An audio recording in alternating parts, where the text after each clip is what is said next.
The Dulce Maria Alavez case begins with you standing quietly near Bridgeton City Park, holding the file open as the late afternoon light softens around the playground. Settle in, and let the case move at its own pace.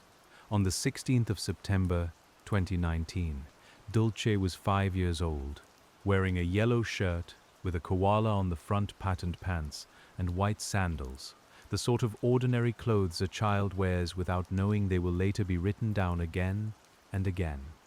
You can picture the page in front of you, the typed lines, the soft bend of the paper, and the way investigators returned to those same details, because details were what they had.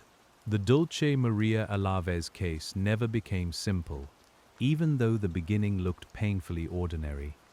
Bridgeton City Park sat behind Bridgeton High School in southern New Jersey, with fields, trees, paths, and playground equipment that would have been familiar to local families.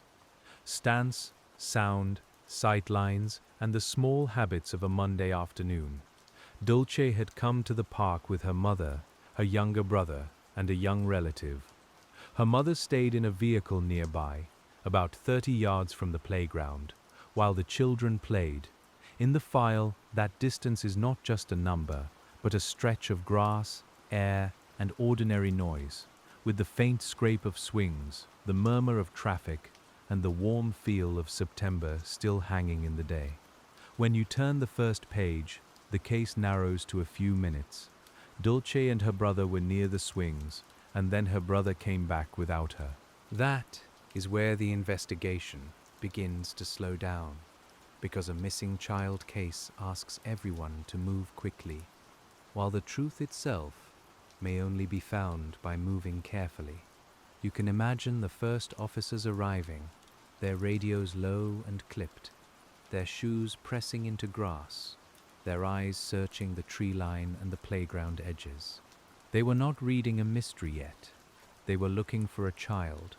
The air would have held voices calling her name, car doors opening, people looking under benches, behind structures, toward the woods, and along the paths where a small child might have wandered. In those first hours, the Dulce case depended on the simplest question: where could she have gone? You sit with that question beside the lamp, and it looks smaller than it feels, because every possible answer opens into another path, another witness, another vehicle, another silence. Searchers moved through the park and the nearby areas. Officers, family members, and community volunteers looked where instinct told them to look first. You can almost hear the dry leaves underfoot, the soft hum of insects near the wooded edges, the distant sound of a road that kept moving while the search grew larger. The first difficulty was time, and we should let that word rest there for a moment. Time is thin at the start of a missing child investigation.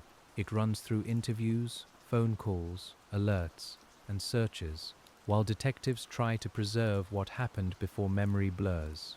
You can feel how the file begins to fill quickly, not with answers, but with names, statements, maps, and small corrections. An Amber Alert followed, and with it came a description that many people would later remember. A possible abductor was described as a light-skinned Hispanic man, and a red van with sliding doors and tinted windows became part of the early public appeal.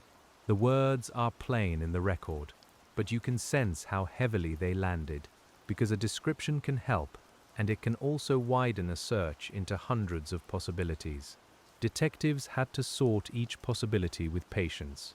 Red vans had to be considered, sightings had to be checked, and tips had to be written down, even when they seemed uncertain. You can picture a desk with coffee cooling beside a keyboard, a map open under fluorescent light, and a phone that does not stop ringing because everyone wants the right detail to matter.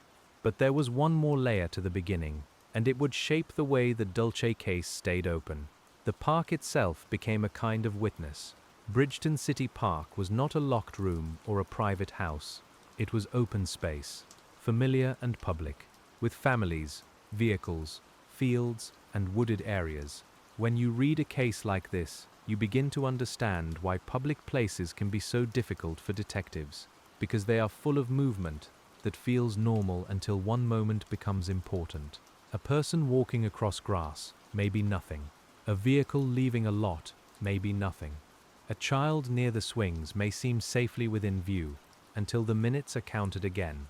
You sit with the investigators in that uncertainty, and you notice how much of their work depended on turning ordinary background into possible evidence.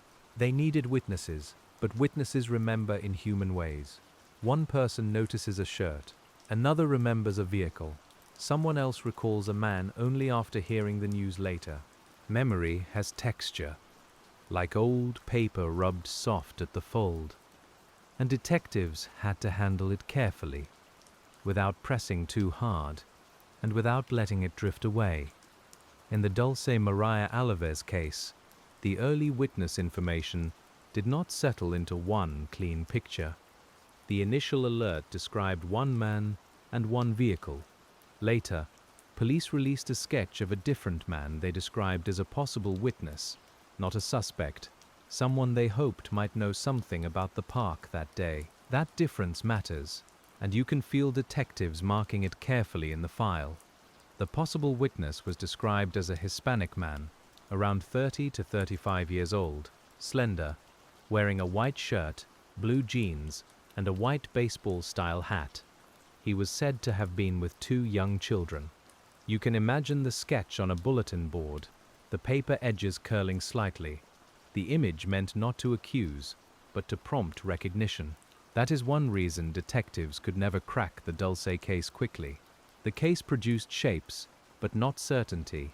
A possible vehicle, a possible witness, a child witness account, a public park with many small movements.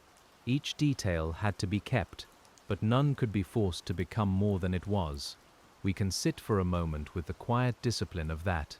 Detectives cannot solve a case by wanting one detail to be true. They have to let each lead carry only its actual weight, in a gentle way.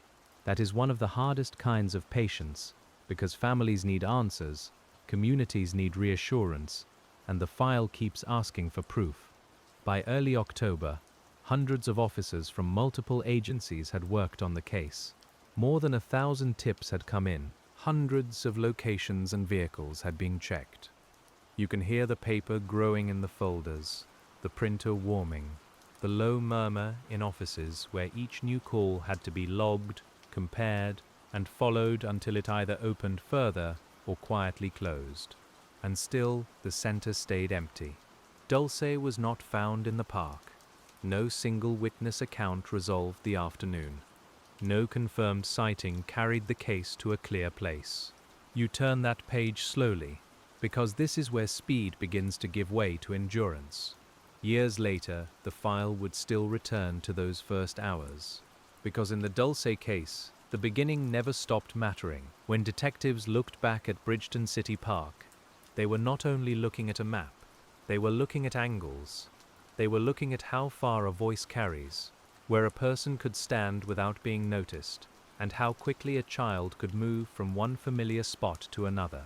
You can place your hand flat on the case diagram, feeling the smooth paper under your fingers, and let the distances become real. There is the vehicle where Dulce's mother waited. There is the playground. There are the swings. There are the paths and the open areas. The space between them becomes important, not because anyone intended it to be, but because investigations often turn on ordinary spacing, the distance from a car window to a child's bright shirt. The weather that day was not the kind of fact that solves a case alone, but atmosphere matters when we are trying to understand what people saw. September light can be generous and low, with shadows beginning to lengthen near late afternoon. The air may still hold summer warmth, and the park may carry the smell of grass, dust, metal swing chains, and nearby pavement. You sit in that hour with the detectives, and you notice how little time can contain. A few minutes can hold a child playing, a sibling returning, a mother looking up, a search beginning, and a community changing forever. The file does not raise its voice about that. It simply records the sequence and asks the reader to keep going. Investigators searched nearby woods and surrounding areas. They used the tools available in a modern missing child investigation, including alerts, interviews, public appeals, and assistance from local, state, and federal agencies. The work would have included checking stories against each other, looking for video, reviewing nearby movements, and asking people to search their own memories for anything they might have dismissed. But public space makes evidence fragile. A footprint may belong to anyone. A tire track may be too common. A remembered vehicle may be real, mistaken, or from another hour entirely. As you sit with the Dulce case, you begin to understand that the difficulty was not a lack of effort, but the absence of one firm thread that could be followed all the way. The family's public life became part of the case too, though not in the way gossip sometimes wants to make it. Detectives had to ask hard, ordinary questions because that is their work, and family members had to answer them while living inside fear and grief. You can feel the weight of that in the file, not as drama, but as exhaustion. A mother's account was repeated, examined, and placed beside other accounts. The younger brother's presence mattered, though he was only a small child. The young relative in the vehicle mattered too. Every person near the beginning had to be understood, and still the investigation had to keep its compassion, because real people are not clues on a board. This is another reason the Dulce case resisted easy answers. The investigation had to move in every direction at once. It had to consider the park, the family, the public, possible strangers, possible vehicles, and reports that came from outside Bridgeton. Each direction required time, and time changes the feel of a case. At first, there is urgency in the streets. Later, there is routine in the office. After that, there is the cold case kind of patience, with folders stored, names revisited, and detectives who know that one overlooked sentence can matter years later. You can almost smell the archive air, dry and faintly dusty, as if the paper itself has been waiting. Across town, and then far beyond town, the tips kept arriving. A missing child case does not stay local for long. Once Dulce's name moved through news reports and public alerts, people in other places began to look at passing faces differently. A child in a store, a van on a road, a rumor from another state. You can imagine tip sheets arriving from places detectives had never expected to read in connection with Bridgeton City Park. Each tip had to be treated with care. Some were likely sincere but mistaken. Some may have been confused by online posts. Others may have pointed to people or places that needed checking. Detectives could not simply accept a report because it felt hopeful, and they could not ignore it because it seemed unlikely. That kind of work is quiet and draining. You call one agency, then another. You wait for a records check. You compare dates. You ask whether a vehicle was really there, whether a person matched the description, whether a sighting could fit the timeline. The sound of the investigation becomes the sound of keyboards, ringing phones, and low voices in rooms where nobody wants to give up too soon. The Dulce case also drew national attention, and national attention brings both help and noise. More people hear the name, more eyes turn toward the missing poster, but more rumors also gather, and detectives must keep separating what is known from what is merely repeated. You can see why the file grows thick without necessarily growing clearer. One painful example came through false claims online. At one point, authorities had to push back against misinformation that Dulce had been found. That kind of rumor can wound a family and distract an investigation, even when it fades quickly. You can feel how gently we need to speak about it, because behind every public correction is a private household forced to hear the impossible all over again. The investigators needed the public, but they also needed the public to be careful. A photograph, a video, a remembered face, a description of a vehicle, any of these might help if they were connected to the right time and place.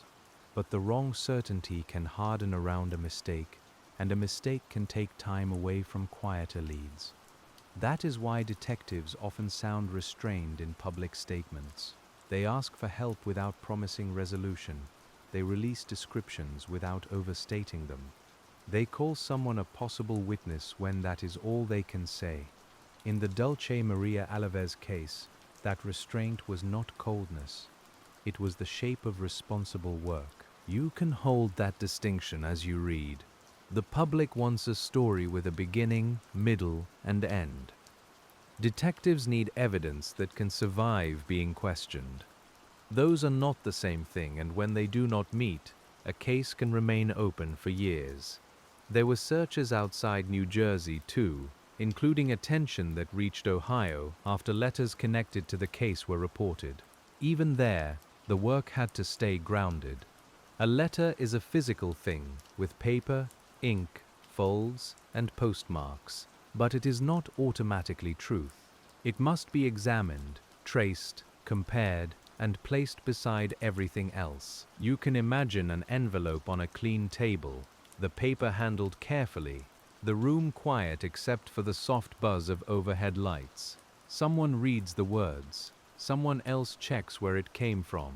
Another person asks whether the information inside fits anything known. The process is slow because slow is how false paths are kept from becoming the case itself. But there was another kind of waiting in the Dulce case, and it belonged to the people who kept her name alive. For Dulce's family, the passing years did not turn the case into history. They marked birthdays, anniversaries, and ordinary days when a missing child should have been growing taller, changing interests, and leaving new photographs behind. You sit with that human part of the file gently, because it is not evidence in the narrow sense, but it is the reason the evidence matters. Dulce was born in April of 2014. She was 5 when she disappeared. As the years passed, investigators and child recovery organizations released age-progressed images, showing how she might look older. Those images are careful acts of imagination, made from faces and family traits, meant to help strangers recognize someone who may have changed. There is something especially quiet about an age-progressed image. It admits that time has passed, while refusing to let recognition fade. You can picture the updated poster printed fresh, the ink darker than the old copy beside it, the face both familiar and changed, asking the world to keep looking with patient eyes. For detectives, these images are tools. For family, they may be much more complicated. They suggest a child growing somewhere beyond reach. They also keep hope visible. In a case like Dulce's, hope and uncertainty share the same room, and no one gets to arrange them neatly. The younger brother who was there that day became older too. The family carried the absence in daily life, not only on anniversaries. You can imagine a kitchen table, a quiet conversation, a photo kept nearby, and the ordinary household sounds that continue because life continues, even when one question has never stopped asking itself. Investigators understand that time can both harm and help a case. Memories fade, but people also change. Someone who was afraid to speak in 2019 may feel differently years later. Someone who dismissed a detail may later realize it mattered. A person who saw something from a window or a car may finally connect it to the right day. That is why cold case work often returns to old witnesses. You ask again, gently. You show a photo again. You check whether a person remembers a vehicle, a shirt, a sound, or a direction of travel. The second conversation may not match the first perfectly, but sometimes it carries a small piece that was missing. In the Dulce case, the public appeals continued because investigators believed information still existed somewhere. That idea matters. It means the case was not only waiting for a miracle, it was waiting for a person, a memory, a photograph, a file, or a connection that had not yet reached the right desk. You can feel the patience in that kind of belief. It is not loud. It does not promise. It simply keeps a chair pulled up to the table, keeps the folder accessible, keeps the phone number active, and keeps Dulce's name from becoming something people only half remember. Years later, something shifted in the tools, though the question at the center stayed the same. Newer tools can make an old file feel briefly awake again, and you can imagine the Dulce case returning to a desk under softer, later light. Investigators had more ways to share images, compare reports, and place a missing child's face in front of people who might not have heard the first appeals. The age-progressed images were part of that work, and so were repeated requests for information, each one carrying the same quiet hope that somebody, somewhere, had kept a detail in the back of their mind.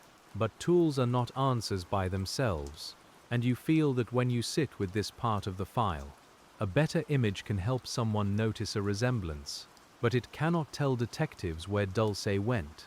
A wider alert can carry her name across the country, but it cannot decide which sighting is real.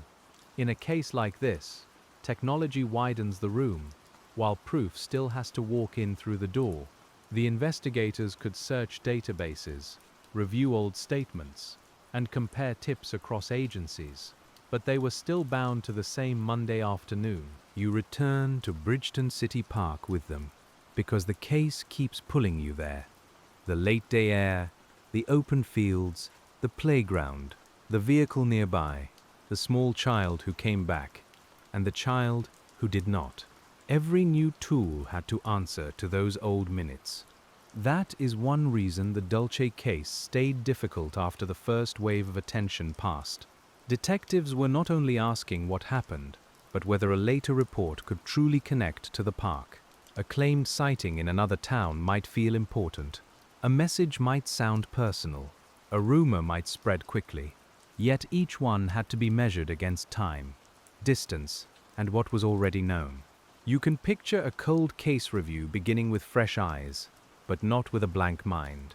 The folders are already full. The names are already typed. The maps have already been marked. A new investigator may open the box and smell old paper, toner, and cardboard. But the file is not silent. It speaks in thousands of small notes, and each one has to be respected. Sometimes the hardest part is that nothing looks useless at first. A tip may be thin, but it might lead to another name. A vehicle may be ordinary, but it may have been in the right place. A witness may be unsure, but uncertainty does not make a person wrong. You sit beside the detective and feel the careful balance between skepticism and hope. The Dulce case also had the special difficulty of a child's memory near its center. Her younger brother was only a small child when he returned from the playground. Investigators could listen, but they had to listen with care. A child may remember color, motion, or feeling, while missing the adult detail that detectives need most. You do not force a young child's account into the shape of an adult statement. You let it remain what it is, tender and limited, with its own kind of truth. Detectives know this. They ask in ways meant to avoid leading. They return only as carefully as needed. They understand that memory in a child is not a machine recording the afternoon. That makes the early description both important and delicate. The possible man, the possible van, the idea that Dulce may have been led away, all of it had to be handled without turning uncertainty into certainty. You can imagine investigators reading the same words again years later, asking whether they had been too narrow, too broad, or simply honest about what they had. In the quiet of the file room, that question lingers. It is not blame, it is the work. Every unresolved case carries these later questions, and the people who care enough to keep reading must accept them without letting them become noise. You turn another page, and the paper makes a faint sound against your fingertips. The public may remember the red van most clearly, because vehicles make strong images in the mind. Sliding doors, tinted windows, a color that stands out.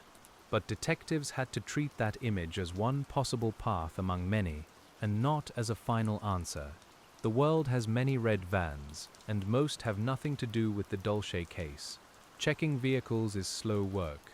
Registration records can help, but they do not always show who was driving. A van may be borrowed, sold, misremembered, or seen at a different time. You can feel the patience of that search. One plate number, one interview, one parking lot, one camera angle at a time. Nearby surveillance would have mattered if it existed in the right place and preserved the right moment. In 2019, many businesses and homes had cameras, but coverage was never complete. A lens may face the wrong direction. A recording may overwrite itself. A figure may be too distant, a vehicle too blurred, or a timestamp slightly wrong. That is another reason detectives could not easily crack the Dulce case. Modern life feels watched, but it is full of blind spaces. A park can sit between cameras. A road can carry cars that never pass a lens. A person can move through ordinary daylight and still leave no clear image behind. You sit with that fact, and it feels both simple and deeply frustrating. Investigators had to ask for private footage quickly, because digital recordings do not wait. A home camera might keep a few days. A business system might erase older footage automatically. Someone has to know to ask, and someone else has to preserve the file. The sound of this work is not dramatic. It is a detective at a counter, a manager looking for a password, and a screen filling with quiet, grainy movement. Even when footage is found, it must be interpreted. A red vehicle passing near the park may look promising until the time does not fit. A person walking with children may matter, or maybe a parent whose routine never intersected with Dulce. You learn to let possibility remain possibility, because forcing it too soon can pull the file away from itself. The Dulce case became a lesson in how much can happen in ordinary view without becoming clear evidence. A family at a park, a vehicle nearby, children playing, people coming and going. You have lived near scenes like that. And so have I. And maybe that is why the case feels so human. It began in the everyday world, not in some hidden place. When investigators walked the park, they were walking through a place that had not been designed to preserve answers. Grass does not remember. Swing sets do not explain. Trees hold shade, not statements. The ground can be searched, the paths can be checked, and still the park remains what it was, an open place where too many things could have been ordinary, until one of them was not. You can imagine the search teams returning in different weather. The first September warmth would have given way to cooler air, damp mornings, and the smell of leaves beginning to soften on the ground. Each later search would have had a different texture, but the same purpose. Look again, measure again, ask whether anything was missed. Search work has its own humility. It accepts that people may overlook things. It accepts that an area can be familiar and still not fully known. It asks trained people and volunteers to move slowly, to notice small shifts in grass, brush, water edges, and discarded objects, while holding back the mind's urge to decide too quickly. In the Dulce case, searchers did not produce the answer people needed. That absence is part of why the investigation remained so hard. A found object can anchor a theory. A confirmed route can narrow a map. But when searches return without resolution, the map often stays wide, and detectives must keep working across more ground than anyone would like. You can feel how that would change the rhythm of the case. The first days are outward and visible, with searchers, news crews, and public appeals. Later days are inward and procedural, with calls, records, interviews, and reviews. The case does not become less important. It becomes quieter, and quiet can be mistaken for inaction by people who cannot see the desks where the work continues. There is a particular kind of patience in looking again at a statement you already know. You read the same sentence and ask why the witness chose that word. You compare the time they gave with someone else's estimate. You notice whether they spoke in certainty or impression. In the margin, perhaps, someone has written a question mark that still feels alive. That is the atmosphere of the Dulce case after the first wave. Not a stopped clock, but a clock heard from another room. The sound is softer. The work is still there. Detectives continue to receive information, review possibilities, and reach for the one corroborated fact that could pull the afternoon into focus. But every lead needs context, and context takes time. A person named in a tip may need to be located. An old address may need to be checked. A vehicle may have changed hands. A phone number may no longer belong to the same person. Years add these small layers of difficulty, like dust settling on the edges of a file box. You sit with the detective who has to make those calls. The room may be ordinary, with a plastic chair, a computer fan, a stack of paper, and a half-empty water bottle. Yet the work is heavy, because every call carries the thought of a child whose whereabouts remain unknown. The voice stays professional, because professionalism is how feeling is made useful. The Dulce Maria Alavez case asked investigators to hold many possible stories without becoming attached to any one of them. Perhaps someone in the park knew more than they said. Perhaps a stranger came and went unnoticed. Perhaps an early memory was mistaken in some part while still pointing towards something true. Perhaps a later tip carried a clue hidden inside imperfect wording. Each possibility needed room. Each needed restraint. You can picture the caseboard, not as something from television, but as a working surface with notes, dates, printed photographs, and pieces arranged only because someone has to keep thinking. The board does not solve anything by itself. It only gives patients a place to stand. That patience extended to the community too. Bridgeton is not just a setting in the file. It is a real place, with people who searched, prayed, worried, argued, remembered, and kept living near the park where Dulce disappeared. For some, the case became part of the town's emotional weather, always present, sometimes quiet, sometimes rising again when an anniversary or new appeal came. You can imagine residents passing the park years later. A playground that once held bright afternoon noise may feel different when a name is attached to it. Some people may look toward the swings without meaning to. Others may avoid the area. A case like this changes a place gently but permanently, the way a photograph changes after you learn the story behind it. Detectives working in that community had to deal with trust. Families and witnesses may not always feel comfortable with police. Language barriers, immigration concerns, fear of attention, and private worries can all affect whether someone speaks. None of that means people are hiding the answer. It means investigators have to build enough trust for small truths to surface. In Dulce's case, Spanish language outreach and community engagement mattered because Bridgeton's community included many families for whom English was not the easiest doorway into the investigation. You can feel the importance of a flyer in the right language, a familiar community figure sharing information, or a detective asking questions with patience rather than pressure. A missing child investigation depends on people who may not think of themselves as witnesses. A person walking a dog, a driver leaving work, a teenager cutting across a field, a parent gathering their own children. Any one of them might have seen something ordinary, and only later understood it belonged to the Dulce case. But later understanding is fragile. The longer the gap, the more memory fills with other days. The mind may remember the park, but not the date. It may remember a red vehicle, but not whether it was the 16th of September. You sit with that problem, and it explains so much about why detectives could never simply collect every memory and turn it into proof. Proof needs more than sincerity. It needs support. It needs another witness, a record, a timestamp, a photograph, a call log, a piece of physical evidence, or a statement against interest. Without support, even a heartfelt report may remain only a report. Detectives know this, and cold case detectives know it especially well. That is the quiet frustration at the heart of the Dulce case. People can care deeply and still not know.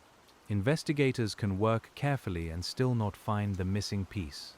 A community can search, media can report, agencies can join, and the file can still resist being closed. You can let that settle. without making it sharper than it needs to be.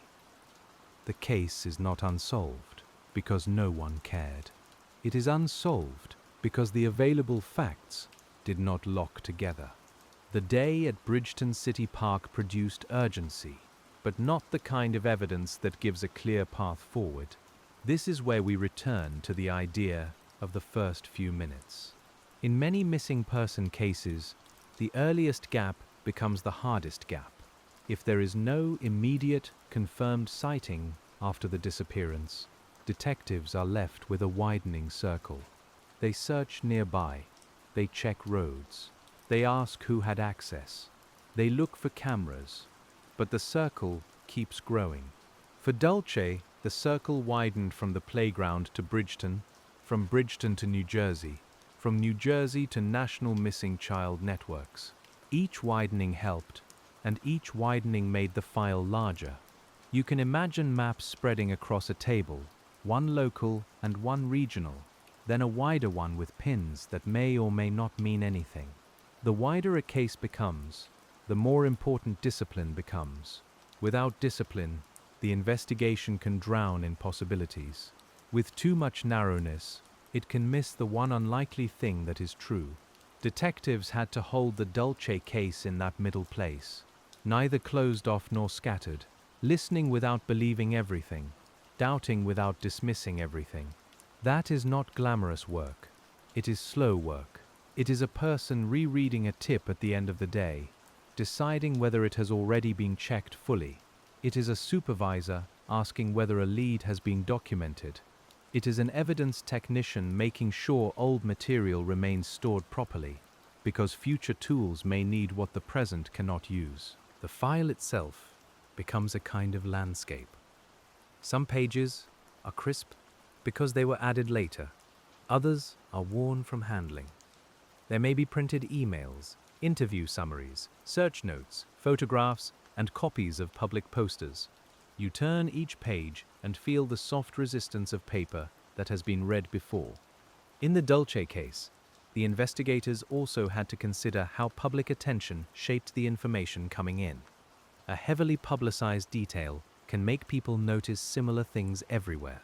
That can help if the detail is right and someone sees the right person. It can also create echoes where people report what they expect to see. For example, once a red van became part of public memory, red vans naturally drew attention. Some reports may have been useful. Others may have been ordinary vehicles suddenly seen through the lens of fear. Detectives had to sort that out without impatience, because the person reporting may have been doing exactly what was asked, looking carefully. This is another human complication. Public help is imperfect because human perception is imperfect. Yet public help remains essential because detectives cannot stand on every corner or remember every passing car. You can feel the case balancing there, between gratitude for community attention and caution about the limits of attention. The same was true for the possible witness sketch. Once an image is released, people compare it to faces they know. Some comparisons may be thoughtful. Some may be influenced by resemblance alone. A sketch is not a photograph. It is an investigative tool, a prompt, a way of asking the public whether someone recognizes a person who may have information. That distinction matters in a calm retelling. We do not turn a possible witness into a villain. We do not turn uncertainty into accusation. You and I keep the file as the detectives tried to keep it, careful with names, careful with faces, careful with the difference between what is known and what is hoped. The Dulce case could not be cracked by public pressure alone. Pressure can keep attention alive, but it cannot replace corroboration. A prosecutor would need evidence. Detectives would need a path from the park to a person, a place, or a proven sequence. Without that path, the case remains open, not from lack of will, but from lack of enough proof. You can feel how hard that is for families. The public may move in waves, but a family lives in a straight line through every day. There are school years that pass, holidays, quiet mornings, the sound of children outside. A missing child's absence is not confined to news anniversaries, and investigators who stay with a case know that very well. Sometimes, In long investigations, a new detective inherits the file. They may not have been there on the first day. They may know the park only through photographs and reports. Yet they bring fresh attention, and fresh attention can matter. You can picture someone sitting alone after hours, reading the first report not as history, but as a living request. The first report tells them where Dulce was last seen. The next pages tell them who was contacted. Another folder holds searches. Another holds tips. There may be a spreadsheet with entries from many places, each one coded, checked, pending, closed, reopened. The glow of the monitor is pale, and the room around it is quiet. Cold case work is often the work of organizing the past so the present can ask better questions. You look for patterns that earlier investigators could not see because the information had not yet arrived. You look for repeated names. You look for vehicles appearing in more than one place. You look for wording that matches across unrelated tips. But in the Dulce case, patterns did not publicly resolve into an answer. That tells us something about the kind of case it is. It may mean the decisive information was never reported. It may mean the decisive information was reported without enough detail. It may mean the truth sits inside a small circle of knowledge that has not opened. We speak of that gently because we do not know. The file does not permit certainty where certainty has not been earned. You can rest your eyes for a moment, if they are heavy, and still keep the shape of the case beside you. A child at a park, a family nearby, a search that began almost at once, a trail that never became plain. The investigators had to keep asking for the one thing most cold cases need: someone to speak. Not necessarily someone with a full story. Sometimes a case turns on a partial memory, a comment overheard, a vehicle borrowed, a person absent from where they claim to be. Small truths can arrive late, and when they do, they may feel almost ordinary. That is why appeals in the Dulce case often return to the public with a steady tone. If you know something, say something. If you saw something, report it. If you heard a remark that troubled you, let investigators decide whether it matters. The wording may change over the years, but the request stays patient. You can imagine someone keeping a thought for too long. Maybe they were unsure. Maybe they feared being wrong. Maybe they did not trust the process. Maybe they thought someone else had already called. Cold cases often depend on moving a person from uncertainty into action, and that movement can take years. Detectives know that silence has many causes. It is not always malice. It can be fear, shame, confusion, loyalty, language, or the simple belief that one small observation cannot matter. In a case like Dulce's, investigators had to make room for those human reasons while still asking, again and again, for the missing information. The file would also have held the practical realities of a long search. Budgets, personnel, shifts, jurisdictions, agencies sharing information, reports formatted differently. You might not think of paperwork as emotional, but in a missing child case, paperwork is how care becomes durable. It lets one investigator hand the work to another without losing the thread. There is dignity in that routine, a date entered correctly, a name spelled the same way each time, a lead marked with its outcome, a photograph preserved. These are small acts, but they protect the case from fading into confusion. You can feel the patient craft of it, like careful stitching along the edge of a worn cloth. In the Dulce case, federal involvement brought resources, visibility, and wider reach, but it did not erase the local difficulty. The park remained in Bridgerton. The first witnesses remained local. The original minutes remained small and exacting. Larger agencies can help carry a case farther, but they cannot invent the missing observation that never reached investigators. That is one of the quiet truths of detective work. Scale helps, but scale is not magic. A national poster can put Dulce's face in many places, yet the answer may still depend on one person who was near the park, or one person who later heard something, or one record that places someone in the right area. You keep returning to that because the case itself returns to it. The question is not why detectives failed to care, or why the search did not matter. The question is why the available paths did not close the distance. And the answer, as far as the public record shows, lies in the gaps between sighting, memory, evidence, and time. A gap can be very small and still defeat an investigation. A camera angled a few feet away, a witness leaving a few minutes early, a child too young to explain, a vehicle description too general, a person who never realized they had seen something. You can hold each of those gaps in your hand like smooth stones, ordinary alone, heavy together. In a calmer hour, perhaps late at night, you might imagine laying the case file out in order.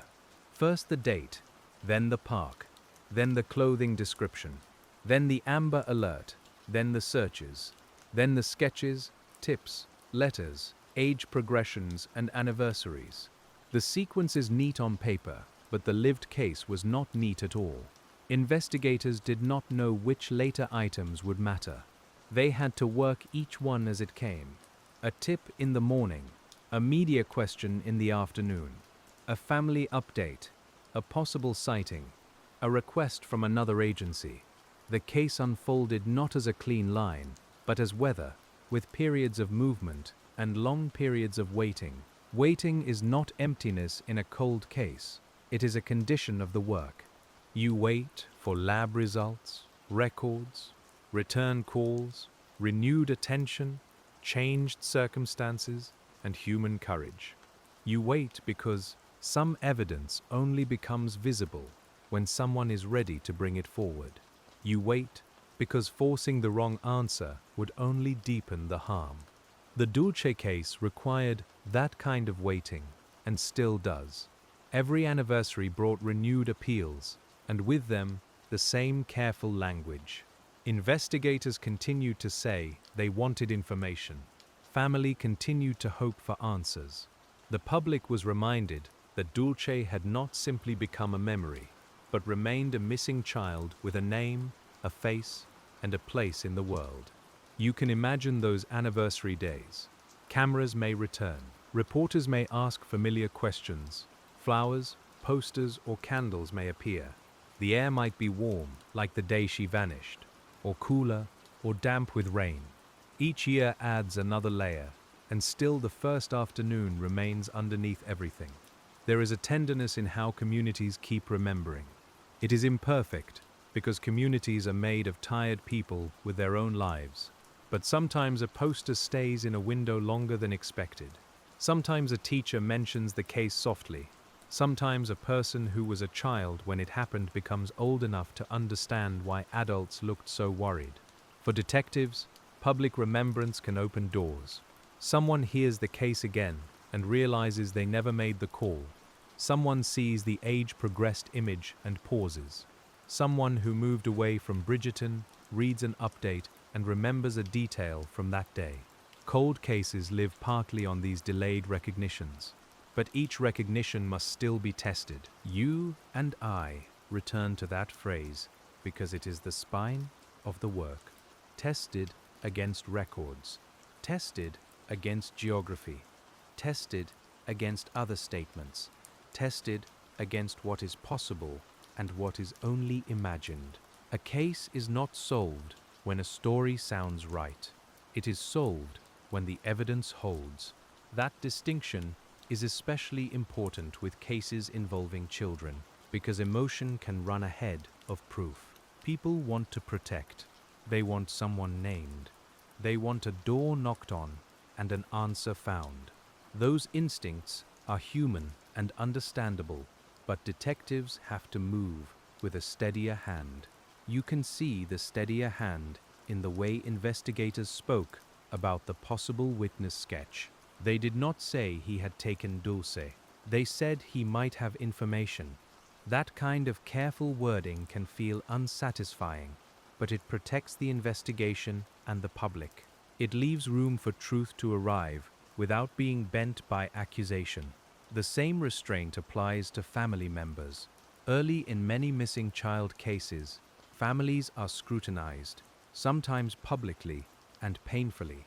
Investigators have to ask, because they must understand the child's life and last known movements. But the public can confuse questioning with guilt.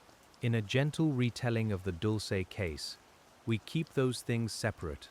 The record tells us the family cooperated with appeals, endured suspicion, and kept asking for Dulce to be found. We do not need to make their pain perform for us. We can simply note that they lived under a tension most families never face, while the question they most needed answered remained unanswered. You can feel the human weight in the mother's position. She was nearby when Dulce disappeared, close enough for the loss to feel unbearable, not close enough to prevent it. That is a terrible kind of geography, and detectives had to treat it as both fact and wound. The file may record distance in yards, but the family would feel it in years. As the investigation continued, the case became known beyond Bridgeton, and Dulce's image circulated in many places. There is a strange quietness to missing posters. They are designed to be noticed, yet they often hang in everyday spaces where people are buying milk, filling gas, or waiting in line.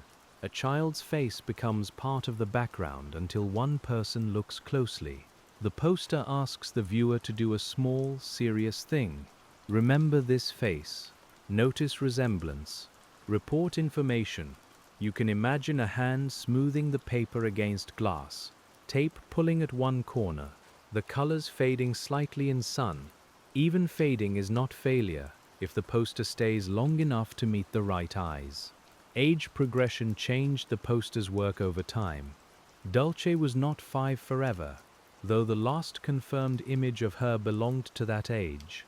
Investigators and artists had to imagine her older, not to replace the child she was, but to keep the search connected to the person she might have become. That is a delicate act of recognition. You can sit with the updated image and understand why it matters.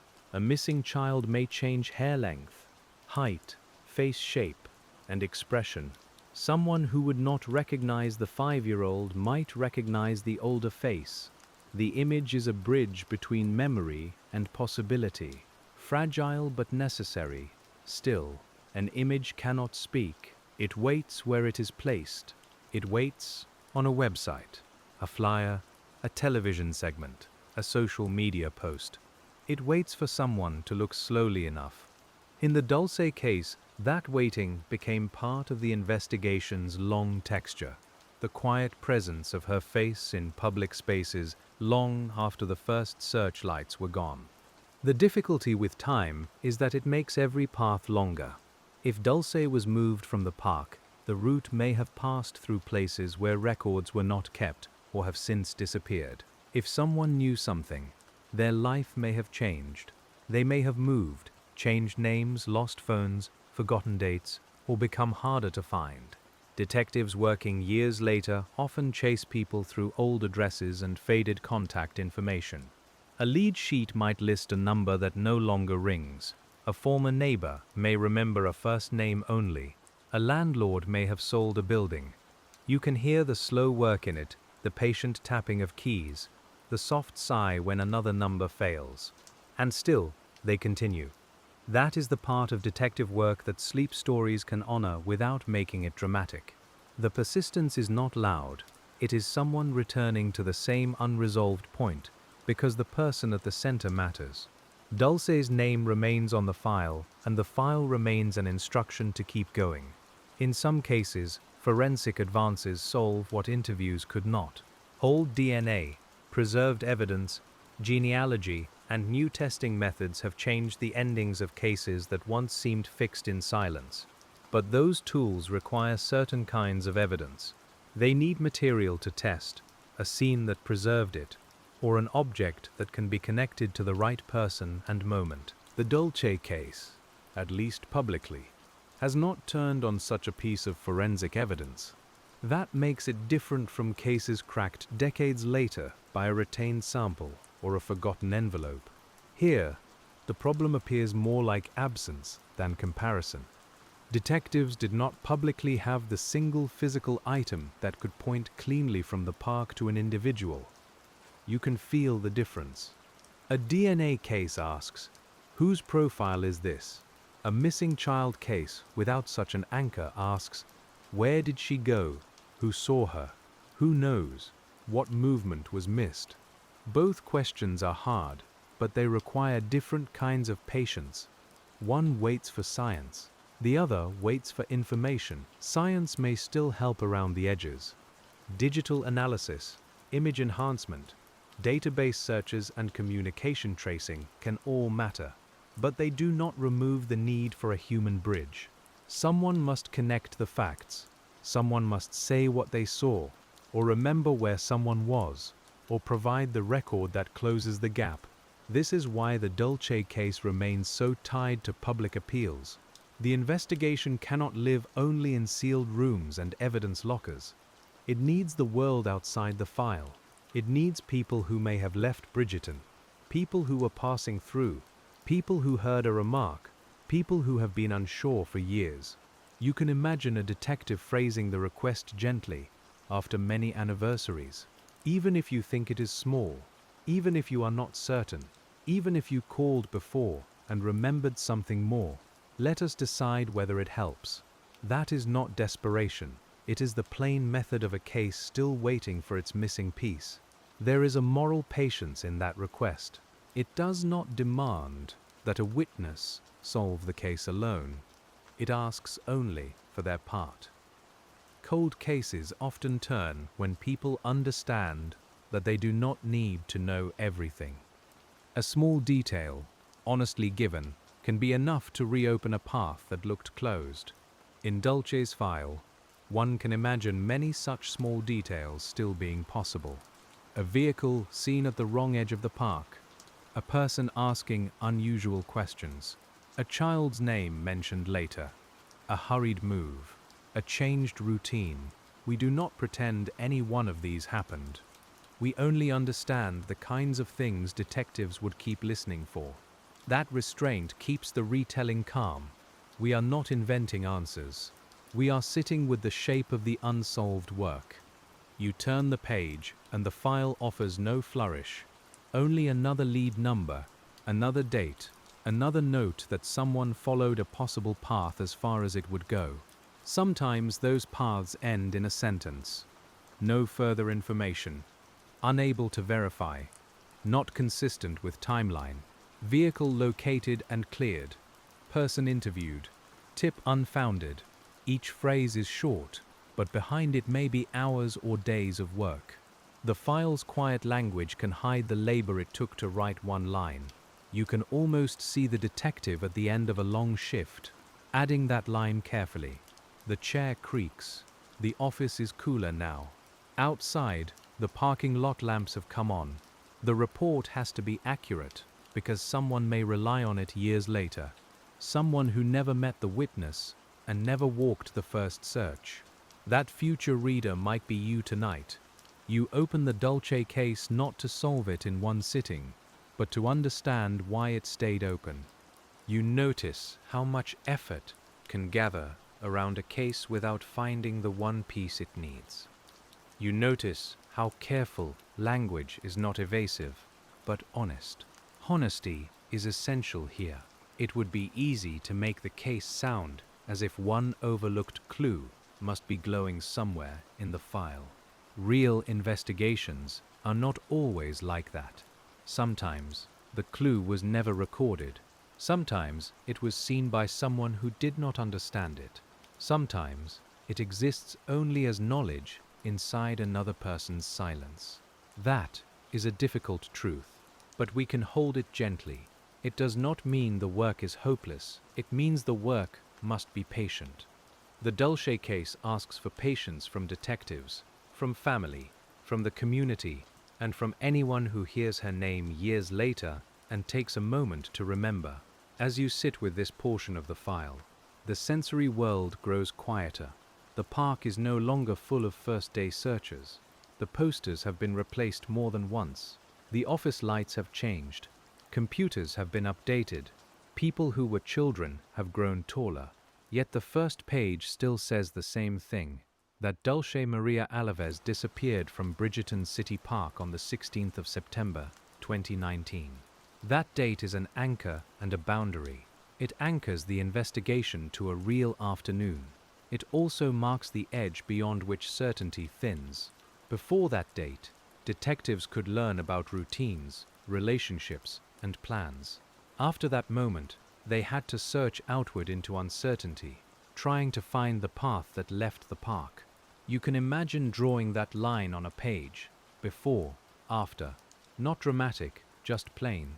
A line in pencil, perhaps, because everything around it remains subject to review. The line helps you think, but it does not answer. It only reminds you where the known world changes into the unknown.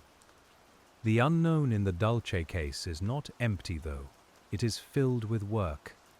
Search grids, interview notes, public appeals, translated flyers, agency briefings, age-progressed images, calls from people who wanted to help, calls from people who were mistaken, calls that may still be waiting to be understood in the right way.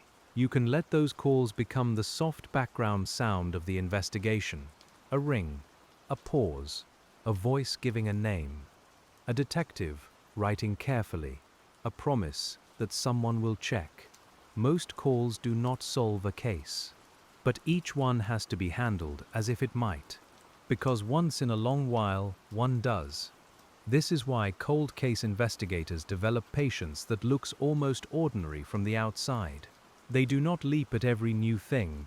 They also do not let new things pass unnoticed. They catalogue, compare, and return. They understand that the file is both memory and tool, and they treat it with a kind of practical respect. In the Dulce case, that practical respect meant continuing to ask the public for information, while avoiding false certainty. It meant saying that Dulce was still missing. It meant releasing updated images and repeating the circumstances without turning them into spectacle. It meant keeping the case alive in a way that was steady, rather than loud. Steadiness can be hard to recognize in a world that expects movement to be visible.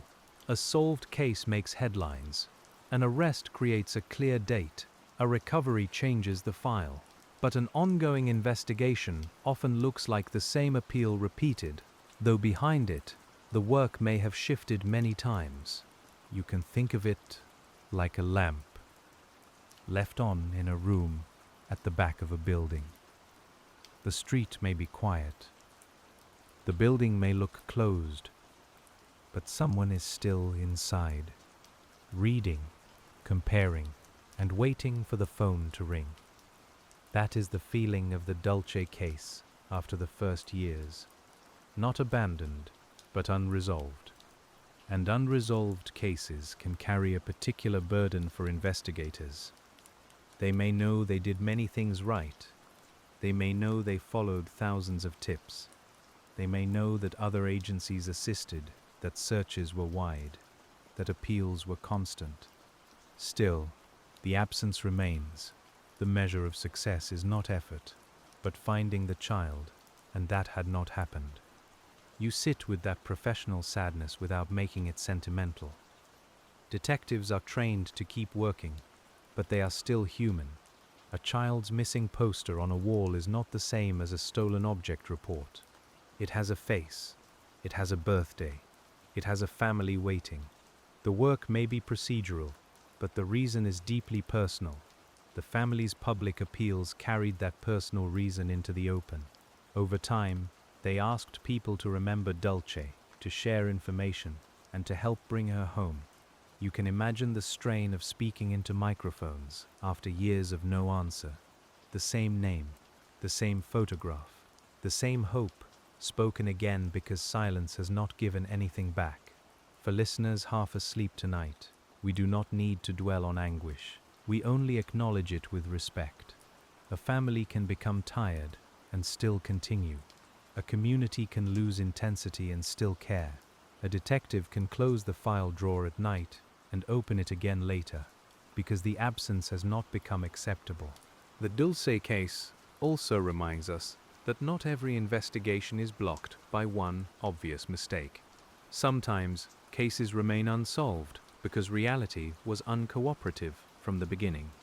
The scene was open, the time window was narrow, the descriptions were partial. The evidence did not form a single path, and the person who knows most, if such a person is alive and reachable, did not come forward publicly with the answer. That last thought is one detectives carry carefully. Someone may know more. In many long cases, someone does. But knowing that as a possibility is not the same as knowing who, or where, or how to reach them. You can feel the file pressing gently against that wall, not with drama, but with persistence. So the investigation keeps making itself available to the future. Tip lines remain. Posters remain online. Agencies keep records. Journalists revisit the story. Families mark dates. Each act creates another chance, however small, for information to find its way into the right hands. There is a kind of humility in building chances, rather than forcing endings.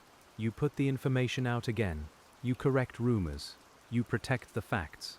You wait for the call that may never come, while staying ready in case it does. This humility sits at the center of why detectives could never crack the Dulce case, at least not yet. Because cracking a case means more than suspecting. It means connecting. It means evidence strong enough to stand outside the room where it was first believed.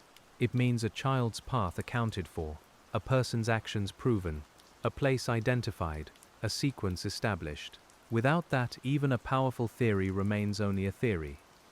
You may notice how often we return to the word evidence. It is not a cold word here. It is a protective word. Evidence protects the innocent from accusation. Evidence protects the case from rumor. Evidence protects the family from false endings. Evidence is the difference between a story people tell and an answer they can stand on. In the Dulce case, investigators had many pieces of information, but no public evidence that completed the picture. That is the quiet distinction. Information can be abundant, and still the solution can remain out of reach. A file can be thick and still have a hollow place at its center.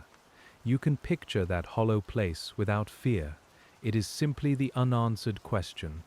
What happened after the playground? Where did Dulce go? Who, if anyone, saw the decisive moment? Why did no confirmed trail appear after the park? These questions are not hooks. They are the patient working questions that kept detectives returning. In the later years, each renewed appeal also had to meet a public that had changed. Social media platforms shifted. People moved from one app to another. Old posts were buried. New audiences learned Dulce's name for the first time. Investigators and advocates had to repeat basic facts because repetition is how memory is kept alive across years. Repetition can feel weary, but in missing person work it serves a purpose. The case name must be spoken again. The date must be spoken again. The location must be spoken again. You can hear those facts as steady footsteps rather than noise, carrying Dulce's story forward without embellishment. The place remains Bridgerton City Park. The date remains the 16th of September, 2019. The child remains Dulce Maria Alavez. Around those fixed points, everything else has been searched, tested, questioned, revised, and held open. You can let the steadiness of the facts slow your breathing. A detective returning to the file might begin with a timeline, because timelines reveal gaps.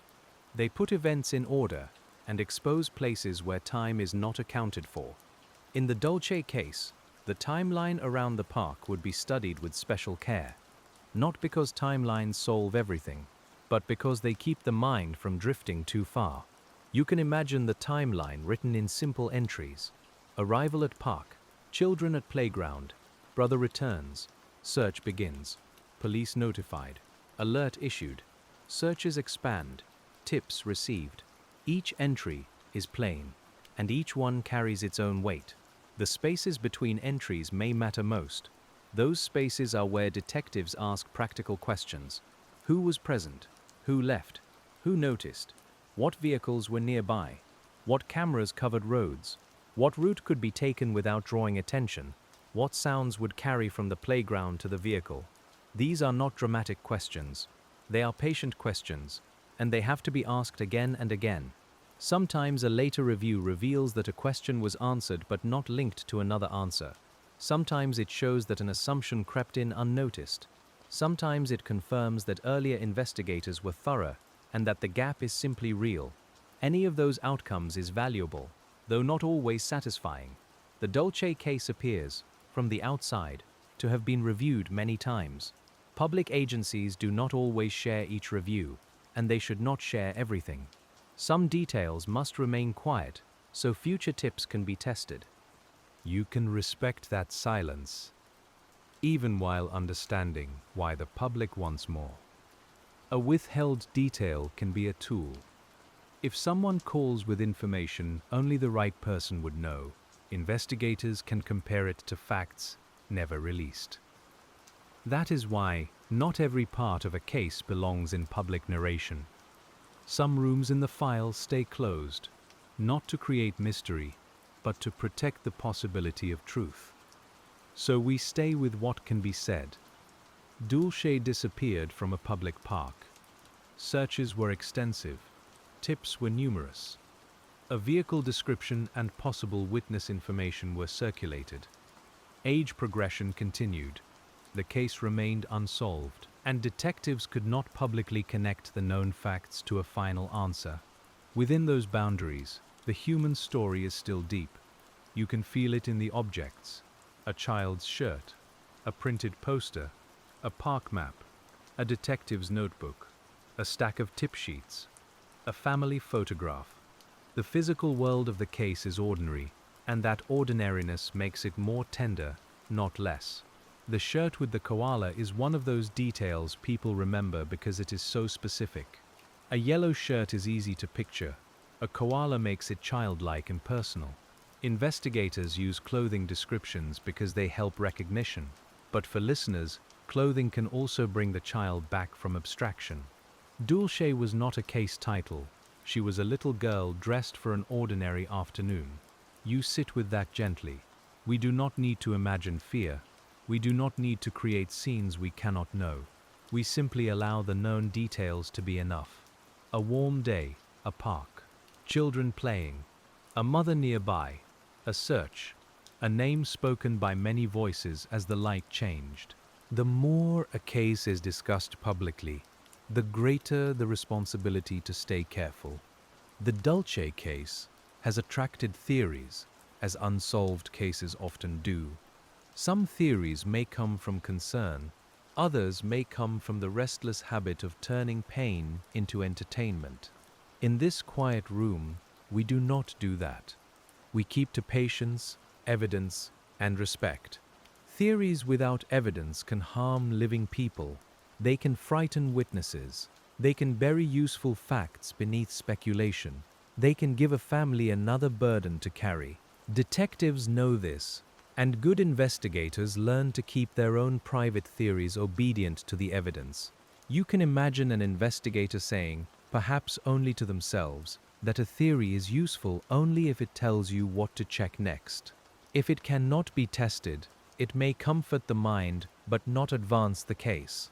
The Dulce file needed testable paths, not elaborate stories. It needed the plain thing that could be verified. That is why small verifications matter. Was the person at work that day? Was the vehicle in the area? Did the phone connect to a tower nearby? Did a camera record the road? Did another witness see the same thing? Each question is modest, but together they form the only reliable bridge from possibility to proof. In the absence of that bridge, investigators continued to revisit. The act of revisiting is central to cold case work. It acknowledges that the first investigation happened under pressure, with time moving quickly and information arriving unevenly.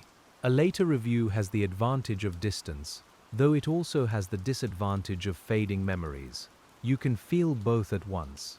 Distance lets you see the whole file. Time blurs the people inside it. A witness may be calmer, years later. But less certain. A detective may have more tools, but fewer fresh traces. The case becomes both clearer and harder, like an old photograph sharpened in one corner and faded in another. The Dulce case sits in that tension. The public knows the basic outline. The unknown remains. Detectives have had years to organize, revisit, and appeal. Yet the first missing link has not publicly appeared. You can sit with that without trying to force the ending, because the whole point of patient detective work is accepting what the evidence has not yet given. When we think about why detectives could never crack it, we should also think about the meaning of crack. It suggests a case that opens suddenly, as if pressure finally breaks a shell. Some cases do open that way, with a confession, a match, or a discovery. But other cases yield only in slow layers, and some do not yield at all during the years we are watching. Dulce's case has not publicly offered that breaking point. No confirmed recovery, no announced charge, no released evidence placing one person at the center. Instead, it has offered ongoing work, repeated appeals, and the steady insistence that someone may still know something. That is a quieter form of investigation, but it is still investigation. You can let the quietness be part of the story. A file does not need sirens to be alive. It can live in a drawer, in a database, in a detective's memory, in a family's home, and in the mind of a person who has not yet spoken. It can live wherever a fact has been kept waiting. There is a soft sadness in knowing that children's cases depend so much on adults. Adults notice or fail to notice. Adults report or remain silent. Adults preserve footage or let it overwrite. Adults remember, forget, speak, or hesitate. Dulce herself was too young to leave the kind of trail investigators might hope for in an older missing person case. A teenager may have messages, plans, friends, routes, or a phone. A young child has caretakers, routines, and witnesses. That changes the investigative shape. The search depends more heavily on the surrounding adults than the physical environment. And if those do not produce a clear lead, the case becomes difficult very quickly. You can see how that applies here. The park did not preserve enough. The witnesses did not resolve enough. The tips did not converge enough. The public descriptions did not identify someone publicly. Each enough is painful, but precise. Detectives can do much, but they cannot make a witness see more than they saw, nor can they make time reverse. The first hour of a missing child case is precious because it contains fresh memory, fresh physical conditions, and nearby people before they disperse. In Dulce's case, that hour brought immediate concern and searches, but not the discovery everyone hoped for. After that, the work widened and slowed. The slowing was not a surrender. It was the natural shift from emergency search to sustained investigation. You can feel the difference in the sounds. At first, footsteps, radios, calling voices. Later, phones, printers, interviews, archived footage, meeting rooms. Later still, the dry slide of folders and the tap of a keyboard during another review. All of those sounds belong to the same case. They are the acoustic memory of the Dulce investigation, if we let ourselves imagine it gently. The park sound, the office sound, the archive sound, each one marks a stage in the search for a child who remained absent from the places where people looked. As years passed, the case also had to compete with the public's limited attention. New stories arrived, other emergencies filled the news. People who once shared the poster moved on to other concerns. This happens in every long case, and it is no one person's fault. Human attention is not infinite. That is why official reminders matter. They restore the name to the surface. They give the public a fresh chance to notice. They correct details that may have blurred. In the Dulce case, Each reminder served as a small return to Bridgeton City Park, a way of saying that the afternoon still matters. You might imagine an investigator preparing for an anniversary appeal. They review the current poster. They check the tip number. They make sure the age-progressed image is correct. They decide which details to repeat and which details to keep private. The work is careful because even a public statement is part of the investigation. Words can shape memory. If officials overstate a detail, the public may remember it too strongly. If they understate a need, someone may not call.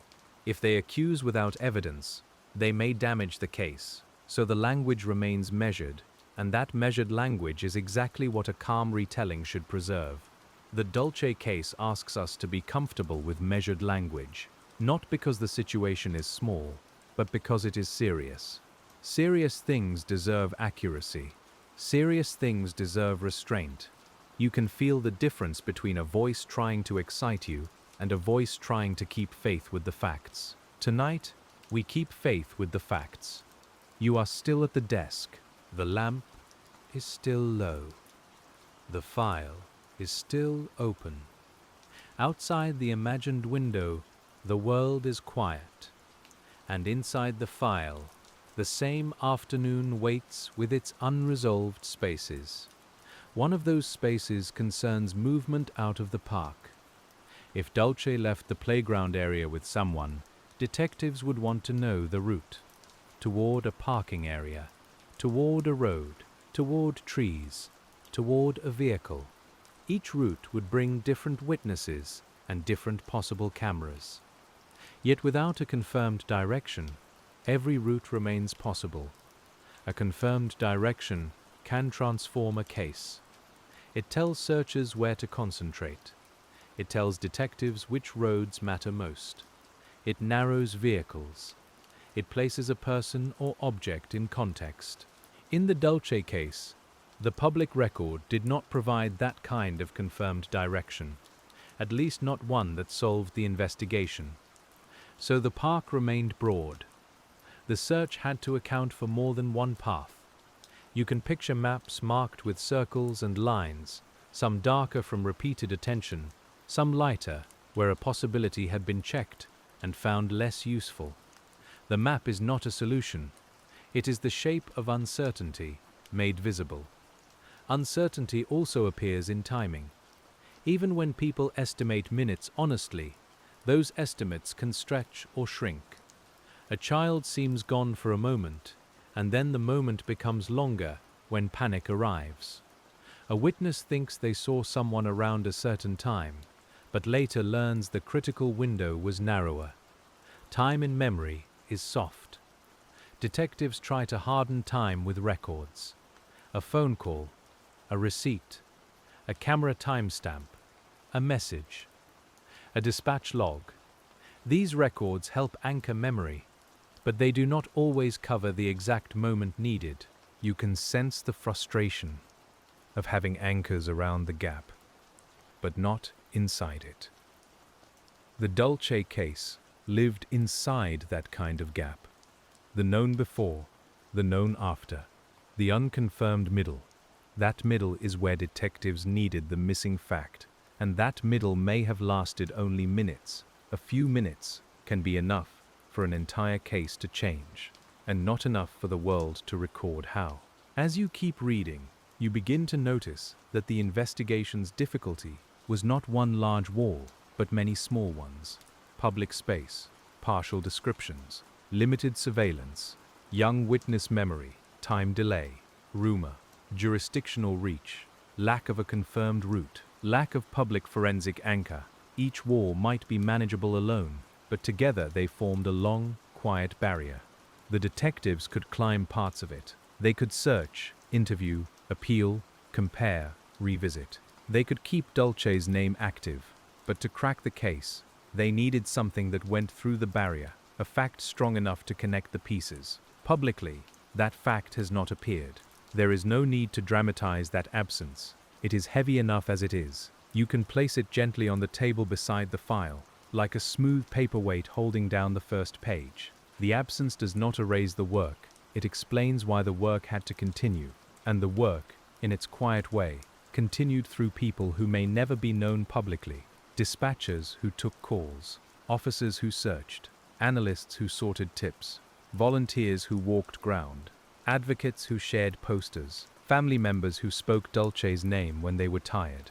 A case is not only its lead detective, it is a network of care made practical. That network can fray over time, but it can also renew. A new anniversary renews it, a new image renews it, a documentary, a local article, a community event, or a social media post renews it. Each renewal invites the possibility that someone who missed the earlier appeals might hear this one. You can think of these renewals as soft knocks on many doors. Most doors do not open. A few open onto memories that do not fit. One may open someday onto something that does. The detective's task is to be ready, even after years, to recognize the door that matters. In the Dulce case, readiness means preserving the file. It means keeping contact channels open. It means maintaining relationships with agencies that might receive information. It means knowing the case well enough that a new detail can be placed quickly. The file may be old, but the readiness has to remain current. That is the patient side of detective work people rarely see. It is not only the first search or the public press conference. It is the maintenance of possibility.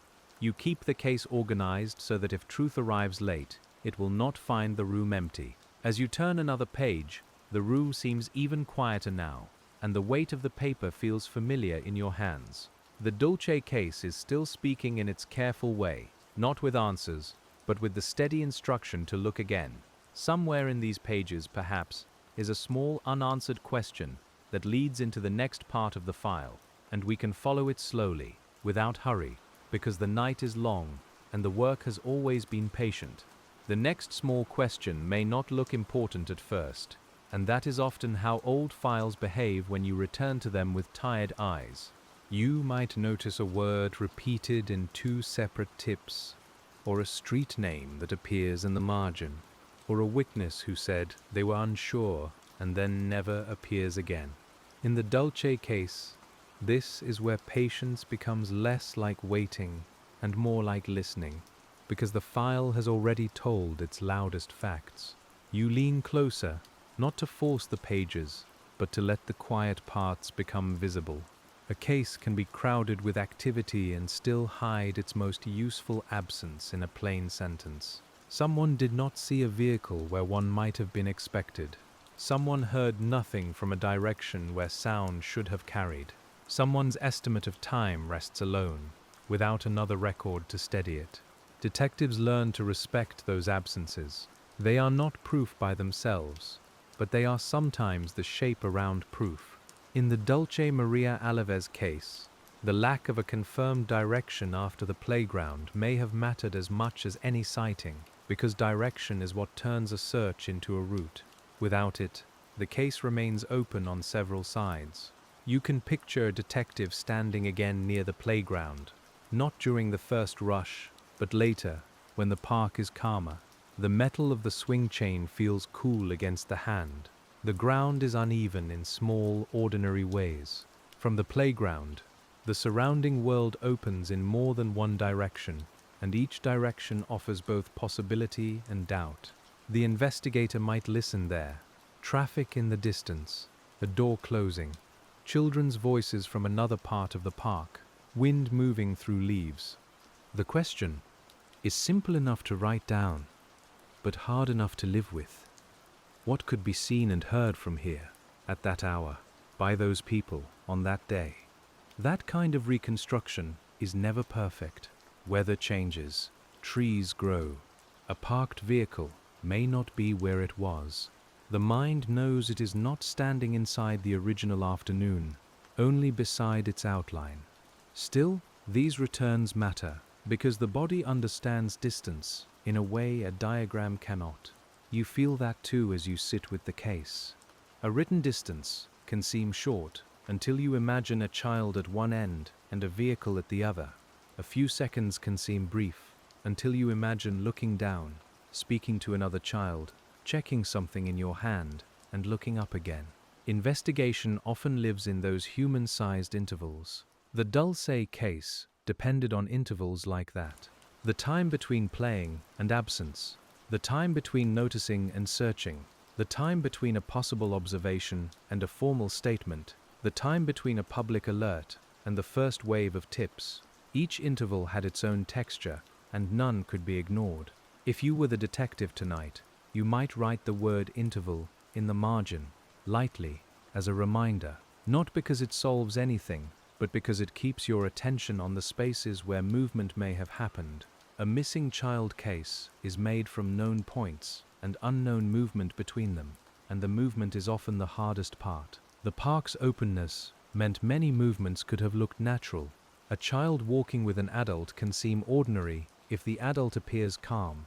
A vehicle leaving a lot can seem ordinary if no one knows a search is about to begin. A person near a playground can seem ordinary in a place where families gather. The ordinary is sometimes the deepest cover a mystery has. We say that carefully, without turning the afternoon into a scene of suspicion. Most people in a park are simply people in a park. Most vehicles are just passing through. Detectives could not treat every ordinary movement as meaningful, but they also could not assume ordinary meant irrelevant. That balance is slow, and it wears on a file. You can imagine a witness interview where the detective asks about ordinary things. What did you notice? Where were you standing? Did anything seem out of place? Did you see a child in yellow? Did you notice a red van? The questions are plain, and they have to be, because complicated questions can make memory perform instead of remember. The room might smell faintly of coffee and printer ink. The witness might hold a paper cup too tightly.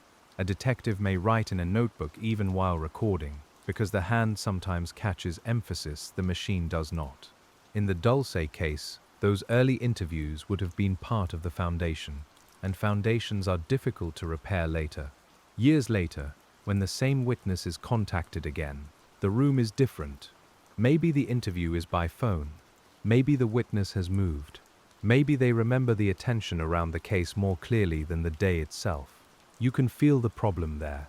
Memory has absorbed later news, later conversations, later images of the missing poster. That does not make memory useless. It makes it delicate. A careful investigator may ask open questions first, avoiding the famous details until the witness has spoken freely. The goal is not to trap someone. The goal is to hear what remains untouched by repetition, if anything does. In a case as public as Dulce's, that is a difficult thing to find. Publicity is a lantern and a fog at the same time. It helps people look. It also changes what people think they saw. Once the yellow shirt, the park, and the red van become public details, they enter the community's shared memory, and detectives must separate original observation from later recognition. That separation takes a patient, almost tender discipline. You can sit with that discipline for a moment. It is not glamorous, but it is honest. A detective may hear a witness mention a van and then ask gently whether they remembered it before hearing the alert. The answer may be uncertain. The uncertainty is written down. The file grows a little thicker, but not necessarily clearer. This is how cases become difficult without becoming dramatic. The difficulty is procedural, human, and quiet. Not enough confirmed sightings, not enough independent anchors, not enough physical connection, too many sincere possibilities, too many ways a public memory can drift. The Dulce case lived in that terrain from the beginning, and yet investigators had to keep using public memory, because without it, the case would have even less. That is the difficult circle. The public is both necessary and imperfect. The file needs witnesses, but witnesses are human. The case needs tips, but tips must be checked. The investigation needs attention, but attention brings rumor. You can imagine tip investigators reading reports from people far beyond Bridgeton. Someone thought they saw a child who resembled Dulce's. Someone heard about a family acting strangely. Someone remembered a van. Someone sent a message that seemed odd. Each item had to be logged, and each item had to be placed somewhere in the widening architecture of the investigation. Some tips can be resolved quickly. A child is identified as someone else. A vehicle is located and cleared. A caller misunderstood a news report. Others take longer because they cross jurisdictions or involve people who are hard to find. You feel the hours gather behind each short notation in the file. A detective may call another state and speak to an officer who only knows the case from a bulletin. They may send photographs, dates, and identifiers. They may wait for a return call, then another. The work travels by email, phone, database entry, and sometimes by old-fashioned paper, because large investigations use every channel that still functions. In the Dulce case, tips from outside New Jersey showed how far a missing child's image can travel. That reach is valuable. It means a person in another state may look twice. It also means detectives must spend time proving that many sightings are not Dulce. That too is part of finding her, even though it leaves no satisfying mark on the public story. You can let that idea settle. Clearing a mistaken sighting is not failure. It protects the search from drifting. It keeps the known facts intact. It allows investigators to tell a worried family that one possible report was checked. Quietly, methodically, it narrows the world by ruling out what is not true. But ruling things out does not feel the same as finding the answer. For the family, each possible sighting may bring a complicated breath, a small lift and a small bracing. For detectives, it brings work and caution. For the public, it may appear briefly and then disappear. Inside the file, though, it remains as another path followed. The Dulce case could not be solved by hope alone, but hope kept people willing to look. Hope put posters in windows. Hope made strangers share her image. Hope made investigators continue asking whether a late call might matter. Hope is not evidence, but in missing person work, it keeps evidence from being abandoned before it has a chance to arrive. That is a subtle distinction. You can hold hope in one hand and proof in the other. They are not the same, but they need not oppose each other. The Dulce investigation needed both the emotional persistence of a community and the sober requirements of law. One kept the name alive. The other kept the case usable. Usable is a plain word, but it matters. A case must remain organized enough that if a real lead arrives, it can be acted on. Documents must be findable. Evidence must be preserved. Contacts must be updated. Previous tips must be searchable. A disordered file can lose the very information it worked so hard to collect. You can picture the maintenance of such a file as nighttime work, not because it always happens at night, but because it feels quiet and interior. A detective at a computer, entering old notes into a system, an analyst matching duplicate tips, a supervisor asking which leads remain open. The glow of the screen gives everything a pale, patient light. In the Dulce case, the volume of information itself became part of the challenge. More than 1,000 tips may sound like abundance, and in one sense it is. But abundance can bury signal. The right information, if it exists among many reports, has to be recognized, and recognition depends on detail, corroboration, and sometimes timing. You may imagine sorting through tips like sorting through a box of old photographs. Many faces, many places, some blurred, some labeled, some connected to nothing visible. You cannot throw them away casually, because one may matter later, yet you cannot stare forever at each one. The work requires categories, patience, and a willingness to return. Returning is a theme in this case. Return to the park, return to the mother's account, return to the brother's limited memory, return to the possible vehicle, return to the sketch, return to outside tips, return to the public with updated images. Each return is a way of saying that the answer has not been found and the question has not been put down. You can feel how different that is from a solved case narrative. A solved case moves toward a known point. An unsolved case moves in circles, but not meaningless circles. It circles because each pass may reveal something missed before. It circles because the human mind notices differently at different times. In the Dulce case, each pass also had to account for the fact that she was growing older in time, even though the investigation's last confirmed image remained fixed. This is one of the hardest emotional facts in missing child cases. The child in the file stays 5. The child in life, if alive, would not. The search has to hold both truths. Age progression is how investigators try to bridge them.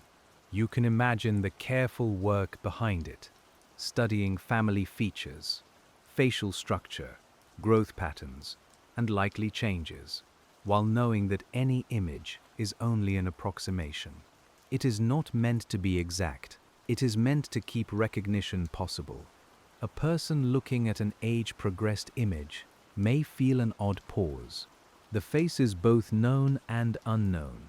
That pause is part of the purpose. It asks the viewer not just to remember a child from 2019, but to consider a young person who may look different now. In the Dulce case, that broader recognition mattered more with each passing year. Still, an image can only travel. It cannot investigate.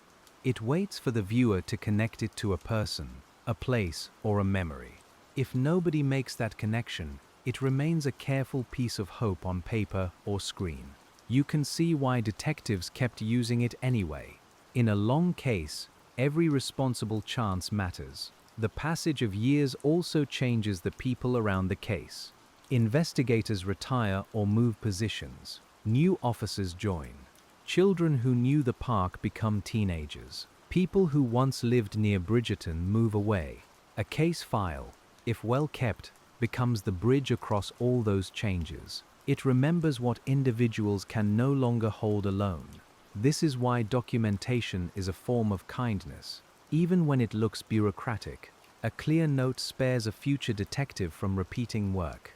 A careful interview summary protects a witness's words. A dated search report preserves effort that would otherwise vanish into memory. In the Dulce case, the record itself became part of the long care. You can imagine a future review beginning with gratitude for whoever wrote plainly. No clever phrasing, no dramatic language, just who, what, when, where, and what was done. These simple records allow patience to continue across years. They are the quiet bones of an investigation. But even the best record cannot replace what was never known. That is the central frustration. If no camera recorded the right vehicle, the file cannot recover that image. If no adult saw the exact departure, the file cannot create that witness. If a person with knowledge chose silence, the file can only keep making space for that silence to end. You sit with that last possibility carefully.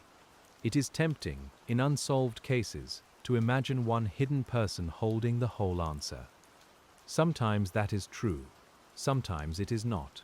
Sometimes the answer is scattered among several partial witnesses, each with one small piece, none understanding their importance. Detectives have to be ready for either shape. The Dulce case may require one voice, or it may require several. A person who saw movement near the playground, another who saw a vehicle leaving, another who heard a comment later, another who recognizes an old description. None of these imagined people should become characters in our minds. They are only possibilities, the kinds investigators keep open. Keeping possibilities open without becoming lost in them is a skill. You build a working theory, but you leave room for it to be wrong. You test what can be tested. You do not fill the silence with invention. You respect the difference between a lead and a conclusion. This is patient detective work at its most restrained. In a case involving a child, that restraint can feel almost too quiet. People want urgency forever. They want the public voice to match the private ache. But investigations cannot live forever in the first hour's volume. They must settle into methods that endure. And endurance often sounds calm from the outside. Calm does not mean indifferent. You can hear that in the repeated appeals from law enforcement and family. The language may be measured, but the request remains direct. Help us find Dulce. Tell us what you know. Look again at this face. Remember the afternoon. Those words carry feeling precisely because they do not need decoration. There is a small lesson there for us as we read. We do not need sharper words to honor a serious case. We need steadier attention. The Dulce file asks for attention to place, to time, to what was known, to what was not known, and to the people who kept looking after the first attention faded. Place matters because Bridgeton City Park was both ordinary and complicated. A park is not a sealed environment. It has edges that blur into streets, fields, parking areas, and wooded ground. People enter and leave without signing their names. Vehicles come and go. Children move quickly. Adults look away for small, normal reasons. You can stand in such a park in your mind and understand how detection becomes difficult. The air might smell of grass and sun-warmed rubber. A swing might creak. A car might pass. A child might call out. None of those things is unusual, and that is exactly the difficulty. The unusual event wore ordinary clothing. Time matters because the first minutes could not be replayed. Detectives could ask, map, search, and reconstruct, but they could not return the park to its exact state. That is true in every case, yet in Dulce's case, the narrow window made it especially sharp. A few moments of unobserved movement became years of investigation. People matter because every case depends on human perception. Dulce's mother, her brother, the young relative, people in the park, people nearby, people who later called tips, and investigators themselves, all became part of the record in different ways. Each brought limits, each brought possible insight. The file is full of human edges. Evidence matters, because without it, care cannot become resolution. The Dulce case gathered attention, searches, and information, but publicly, it did not gather the piece that closes a case. A confirmed person, a confirmed route, a confirmed place, a confirmed chain. You can hear the plainness of that, and the sadness beneath it. Yet the absence of closure did not erase the value of the work. Searches that did not find Dulce still ruled out areas. Interviews that did not solve the case still preserved accounts.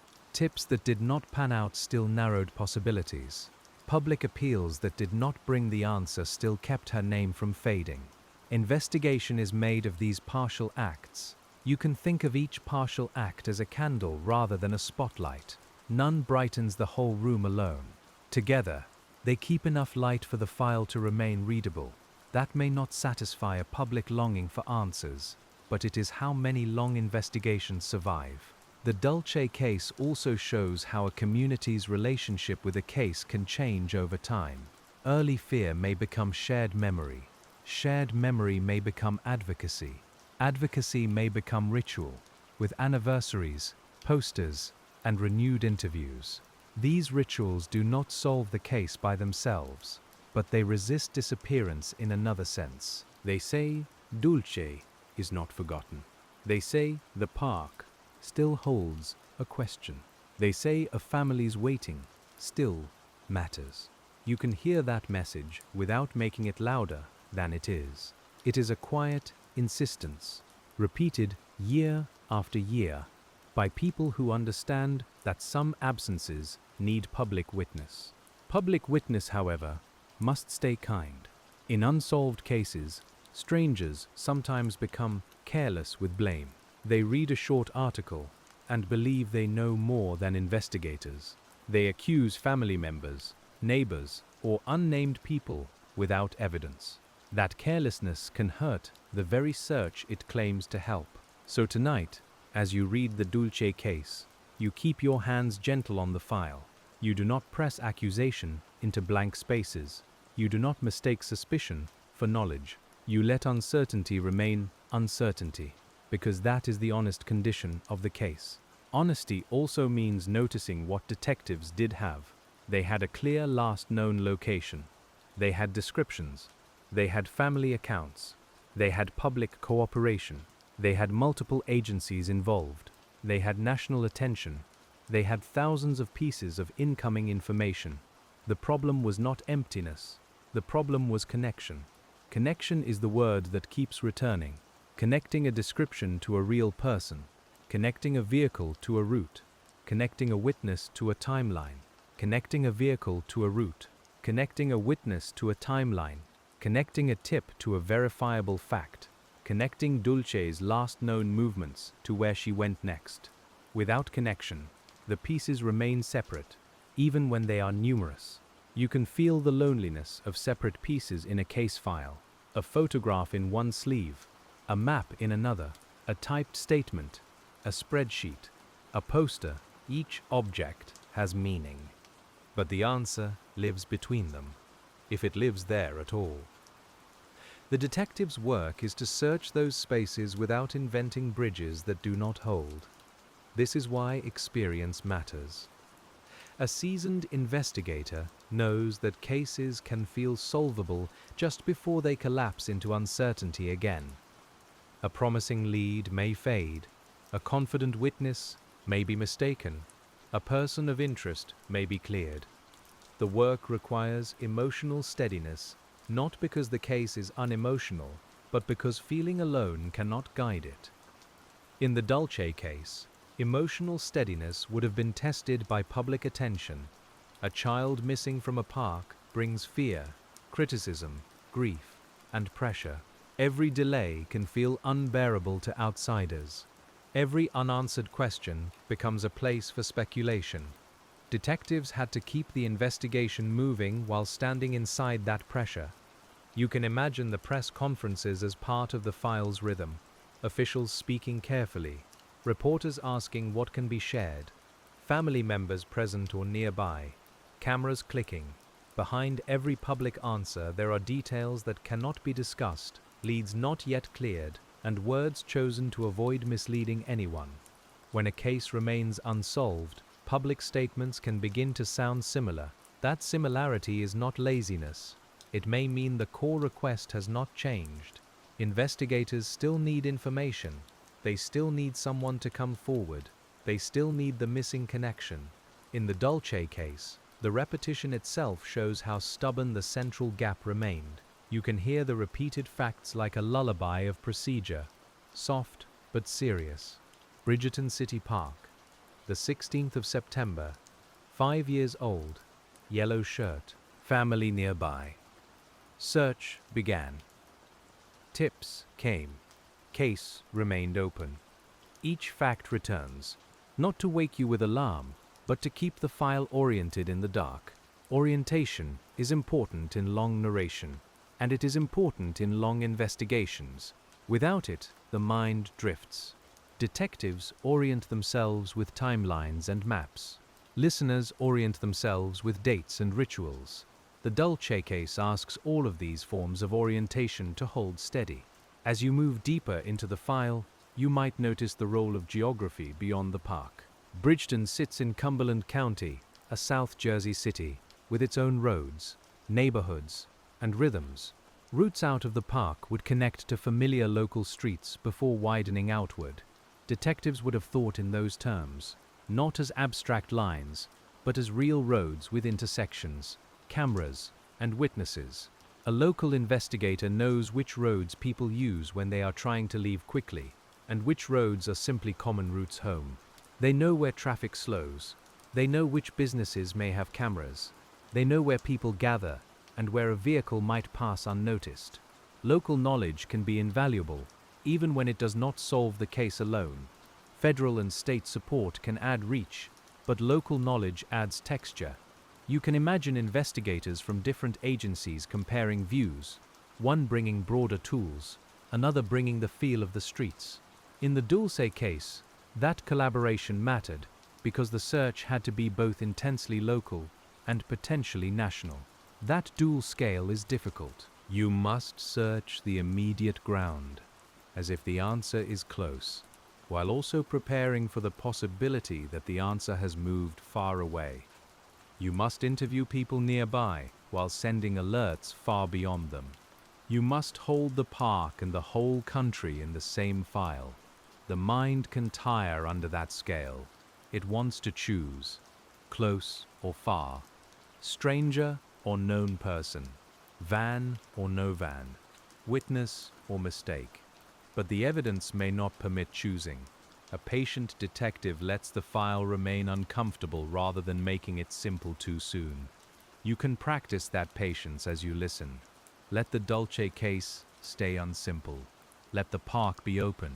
Let the descriptions remain partial. Let the searches be real and still incomplete. Let the family be human. Let the investigators be human. Let the unknown remain unknown without turning it into a story it has not earned. There is a deep quiet in that kind of restraint. It is not passive. It is active care. It keeps the case from being distorted. It keeps Dulce at the center instead of theories. It keeps the listener and the detective close to the actual work. Actual work often looks like returning to a question no one can answer yet. Could someone have seen Dulce leaving? Did a driver pass at the right moment? Was there a camera overlooked? Did someone hear a child's name later? Did a person move away suddenly? Did a small detail in an old tip deserve another look? These questions are not accusations. They are openings. A good investigator treats them as doors to check, not conclusions to announce. Some doors open to blank walls. Some open to rooms already searched. A few may open to new corridors. The Dulce case has required many such doors, and publicly, none has led all the way through. You can imagine the fatigue of that. Yet you can also imagine why a detective keeps going. Because the person missing is a child. Because the family is waiting. Because the file is unresolved. Because sometimes, after years, a door that looked ordinary opens differently. Cold case work is built around that possibility. The texture of long investigation is made from repeated contact. A detective may call a family with no major update, just to maintain connection. They may tell them a lead was checked. They may explain what can and cannot be shared. These conversations require compassion, because no news is still news when a family is waiting. For families, no news can be a heavy room. It can feel like the world has gone quiet while their question remains loud. You can sit with that gently and not overstate it. The family in the Dulce case has lived with that imbalance for years, while investigators have had to be honest about uncertainty and careful with hope. Careful hope is different from false hope. False hope promises what is not known. Careful hope keeps looking without promising. It says the case is still open. It says information is still wanted. It says Dulce's name still matters.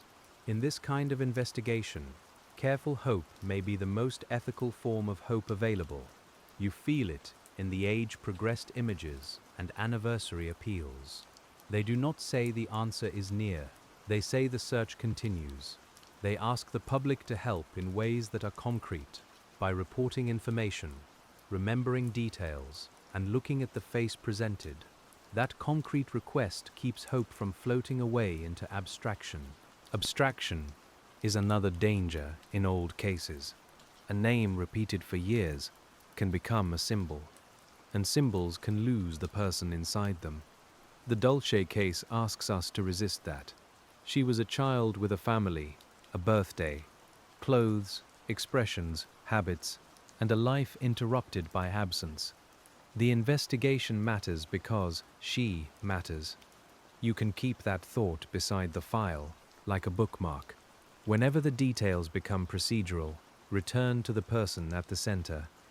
Whenever the theories become tempting, return to the person at the center. Whenever the theories become tempting, return to the child in the yellow shirt at Bridgerton City Park.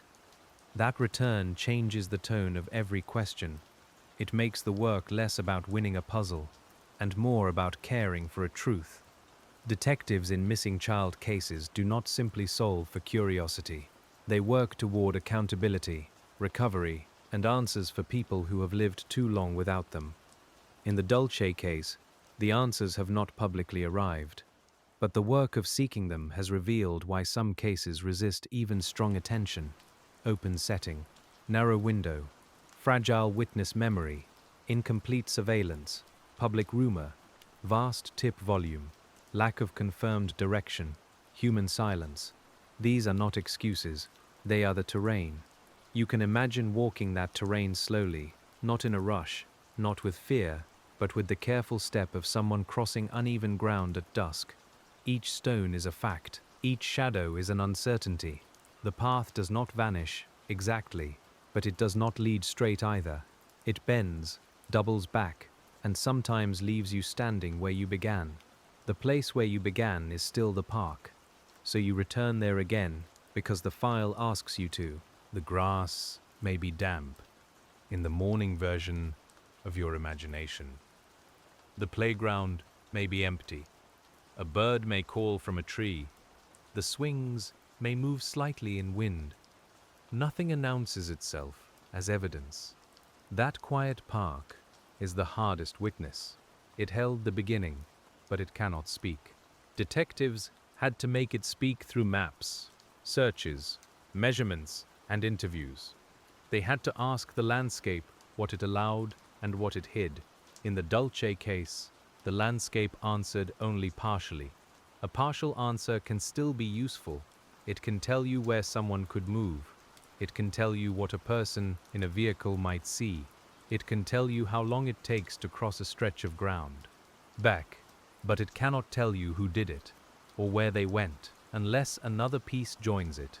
You can see the investigation waiting for that joining piece. A landscape fact waiting for a witness waiting for a record waiting for a name waiting for corroboration. Long cases often feel like that, not empty, but unjoined. The pieces are present, and the connection is missing. The Dulce file, as we imagine it tonight, is a place of unjoined pieces. You do not need to solve them before sleep. You only need to understand the patient shape of them. The detectives could never crack the case, because cracking required a firm connection that has not publicly emerged, and all the effort in the world still must obey the evidence. This obedience to evidence is sometimes misunderstood as lack of imagination. In truth, good detectives use imagination constantly, but they use it to generate questions, not answers. They imagine routes, motives, mistakes, and opportunities. Then they test. If the test fails, they let the imagined path go, even if it once felt promising. In a case like Dulce's, that letting go happens many times. A tip seems important, then fades. A sighting draws attention, then is ruled out. A name appears, then clears. Each time, the investigation must absorb disappointment without becoming careless. The file gets marked, and the work moves on. You can feel the small discipline of moving on, not forgetting, not dismissing, just turning to the next lead because the last one did not hold. The sound is a page turning, a pen moving, a chair shifting back toward the desk. Quiet work has its own rhythm, and this rhythm has carried the Dulce case for years. At some point, every long investigation develops a relationship with its own silence. Not a peaceful silence, exactly, but a familiar one. The case is known, the questions are known, the gaps are known.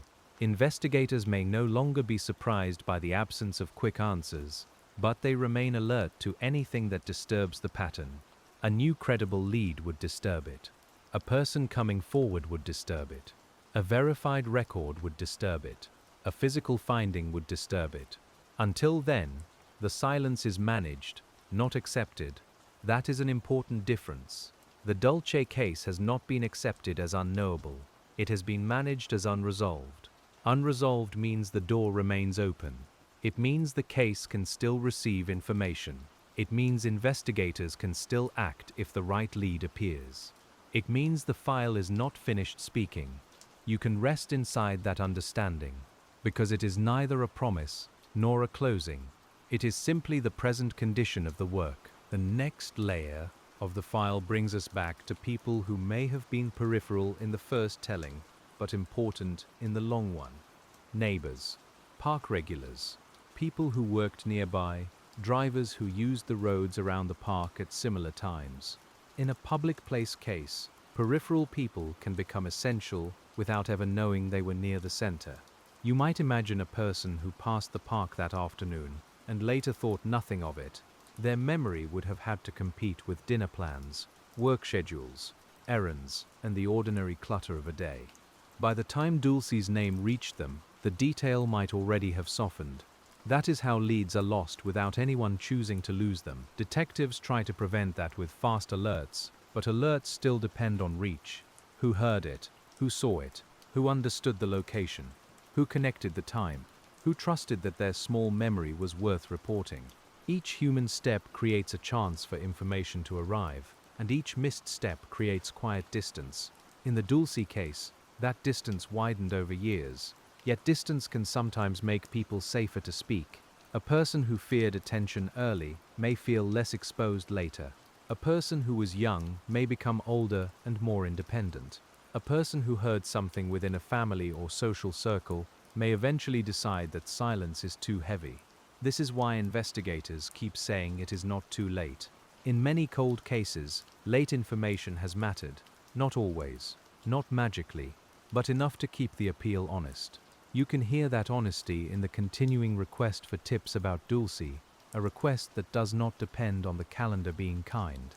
Calendars are not kind in missing child cases. They count what families would rather not count. Birthdays pass. School years pass. Holidays pass. The child's last known age becomes farther away. But calendars also create moments when the public looks again, and looking again is one of the few tools time still gives. You can imagine a birthday appeal, with Dulce's age spoken in present terms, not only in the age she was when last seen. That shift matters. It reminds people that missing children do not remain frozen in life, even when the file's confirmed facts do. It asks the public to look for someone older, someone changed, someone who might not know how many people have been searching. That possibility is tender and complex. We do not build a story from it. We simply allow investigators their reason for age progression and continued attention. Missing child cases must leave room for recovery, recognition, and the unknown conditions of a person's life beyond the last confirmed sighting. The Dulce case has carried that room carefully. Posters show both memory and possibility. Appeals speak of the child who disappeared and the older child she would be. The investigation does not get to choose which version matters more. It must keep both in view, and that dual vision is one of the quiet burdens of the work. You can feel the file holding two photographs in the same sleeve, one old and one imagined forward. The old one says, "This is who was lost from sight." The age-progressed one says, "This is who might be recognized now." Between them lies the passage of time, uncooperative and silent. Time also affects evidence storage. Physical items, if any are held, must be preserved under proper conditions. Digital records must be maintained. Chain of custody must be protected. Old tips must remain retrievable. You may not see this work in public updates, but without it, future possibilities shrink. In a long case, preservation is a form of readiness. You do not know which item future methods may need. You do not know which old report may match a new name. You do not know which forgotten recording may be re-examined, so you preserve what you can, label it properly, and resist the temptation to treat old material as exhausted. The Dulce case, like other long investigations, may someday benefit from a tool not yet available or a database not yet connected. That is not a promise. It is a reason for care. Detectives who maintain old files are partly working for investigators they may never meet in a future they cannot predict. There is something deeply human about that. To keep a file well is to believe that later hands may need it. It is an act of trust across time. You can imagine a detective years from now opening the Dulce file and silently thanking the person who documented a lead clearly in 2019 because the old clarity saves new time. And so the investigation becomes a conversation between years. The first responders speak through reports, early witnesses speak through statements, later analysts speak through notes, family members speak through appeals, the public speaks through tips. Future investigators will listen to all of it and perhaps add their own careful lines. You, tonight, are listening too. Not to solve, not to accuse, and not to turn the case into noise, but to understand the patient structure of an unresolved search. The paper is cool under your hand. The lamp is low. The name Dulce Maria Alavez appears again and again, anchoring the room. When the mind grows tired, it may want to drift to an ending, but the file does not allow that yet. It offers another question instead, one that is soft but important. How does a case stay alive when it has not moved publicly in the way people can easily see? The answer begins with maintenance, but it does not end there. A case stays alive because people keep choosing to remember it accurately. They repeat the date without distortion. They share the images without inventing details. They report information instead of spreading rumor. They allow detectives to test facts quietly. In that sense, the public can help even by being careful. Care is not passive. Care can be restraint. Care can be refusing to accuse a person online. Care can be checking whether a detail is real before repeating it. Care can be making a tip to investigators rather than making a post for strangers. The Dulce case needed that kind of care as much as it needed attention. Attention without care becomes noise. Care without attention becomes silence. The best public help sits between them, steady and factual. You can hold that balance tonight because it mirrors the balance detectives have had to keep for years. Speak her name. Keep the facts. Let the unknown remain open. The unknown is not a blank wall in every direction. It has borders. We know where she was last seen. We know when the search began. We know the public descriptions that were released. We know the case drew extensive investigation. We know no public resolution followed. These borders matter because they keep the unknown from becoming limitless. Within those borders, though, the mystery remains large. It includes the missing route, the missing confirmation, the missing person with the right information. It includes the exact movement from the playground into whatever came next. It includes the reason no later confirmed sighting brought investigators to Dulce. You can feel the shape, even without seeing inside it. A careful detective learns to live with shapes. A case may not give a full image, but it gives edges. The edge of time, the edge of place, the edge of witness memory, the edge of evidence. By tracing those edges again and again, investigators hope to find where one line does not quite meet another. In the Dulce case, that tracing continues in the background. The public may only hear about it on anniversaries, but the file remains available for new information. A single verified detail could change the weight of old facts. A name could make an old vehicle report matter. A location could make an old search note relevant again. This is why cold case work is never entirely still. Even when no public update appears, the meaning of old information can change when new information arrives. A tip that once seemed isolated may become important later. A cleared path may need review if another fact shifts. The file is stable, but its interpretation can move. You can imagine a detective discovering that movement in a small way. A new call comes in, a name is typed into the system. An old tip appears with the same name, misspelled or partial. The investigator leans closer. Not a solution yet, just a reason to read again. That is how old cases sometimes begin to stir. The Dulce case has not publicly had that stirring turn into resolution. But the possibility explains the ongoing care. You preserve, organize, appeal, and wait, because a future connection may need everything you kept. Without the years of patient work, a late clue might arrive and find no structure ready to receive it. Structure is a quiet mercy. It gives grief somewhere to go. It gives public concern a proper channel. It gives investigators a way to continue without chaos. The Dulce file's structure, built from reports and reviews, is one of the reasons the case can remain open rather than simply remembered. Open is not the same as active in the first-day sense. The searchers are not continuously walking the park as they did at the beginning. The urgency has changed form. It has become readiness, review, appeal, and preservation. That change can be hard for the public to understand, but it is how long investigations keep breathing. You can hear that breathing in the repeated phrase, anyone with information. It is simple. It has been used in many cases, yet in Dulce's case, it remains the practical doorway.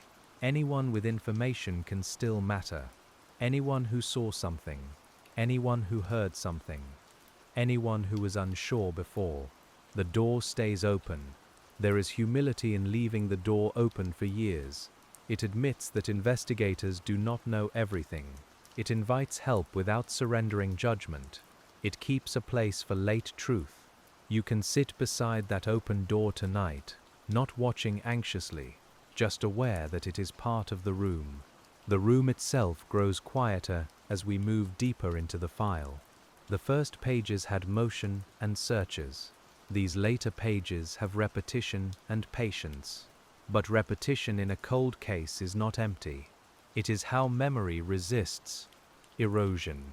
Each return to Dulce's name keeps the case from dissolving into a general sadness. General sadness cannot be investigated. Specific facts can. That is why we keep naming Bridgeton City Park, the 16th of September, 2019, the playground, the family nearby, the public alerts, the possible vehicle, the possible witness, the age-progressed images, and the ongoing request for information. Specificity is how respect is made usable. You can feel the specificity grounding the story. The park is not any park. The child is not any child. The case is not an abstract example of a missing person investigation. It is the Dulce Maria Alavez case, and its unanswered questions belong to real people in real time. Real time moves slowly in a file like this. A year passes, and the public asks what is new. Sometimes the answer is that work continues. Another year passes, and there may be an updated image or another appeal. To outsiders, that can seem like no movement. But inside the investigation, maintaining continuity across years is itself work. Continuity means the case does not have to be rebuilt from nothing each time attention returns. It means investigators know where the last review left off. It means tips can be compared to older ones. It means family contact remains possible. It means the public facts stay consistent. These are plain things, but they matter. The Dulce case needed continuity because its first days did not give a final direction. When the beginning of a case leaves several paths open, the later investigation must keep track of all paths without letting any one become myth. Continuity protects against myth by returning to records, not rumors. You can imagine the difference between rumor and record as the difference between smoke and paper. Rumor changes shape with every breath. Paper may be incomplete, but it holds still long enough to be checked.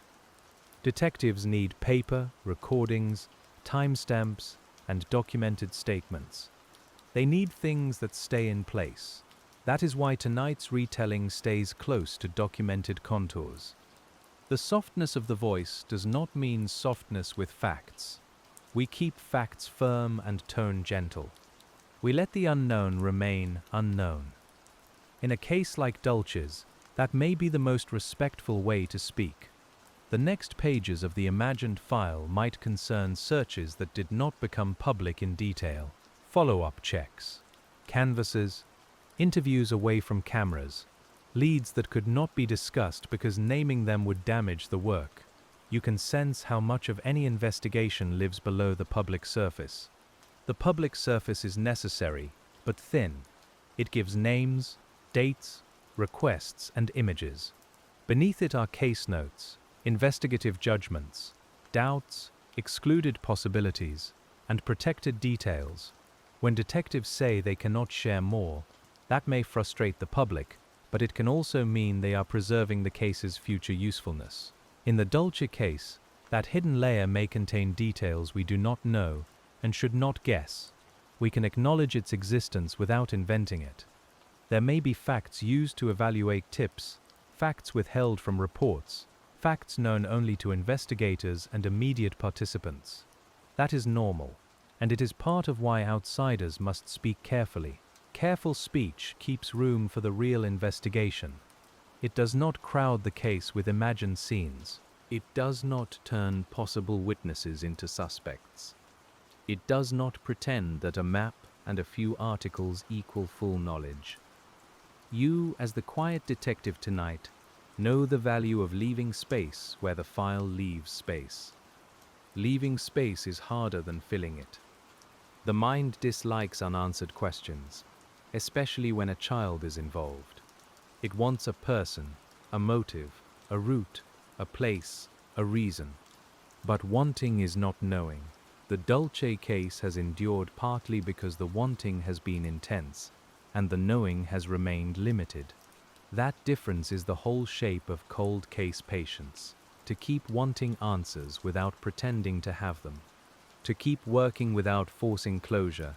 To keep a missing child's name alive without turning her story into spectacle. This is the slow ethical center of the file. You can rest in that center for a while. The paper is steady. The room is warm enough now.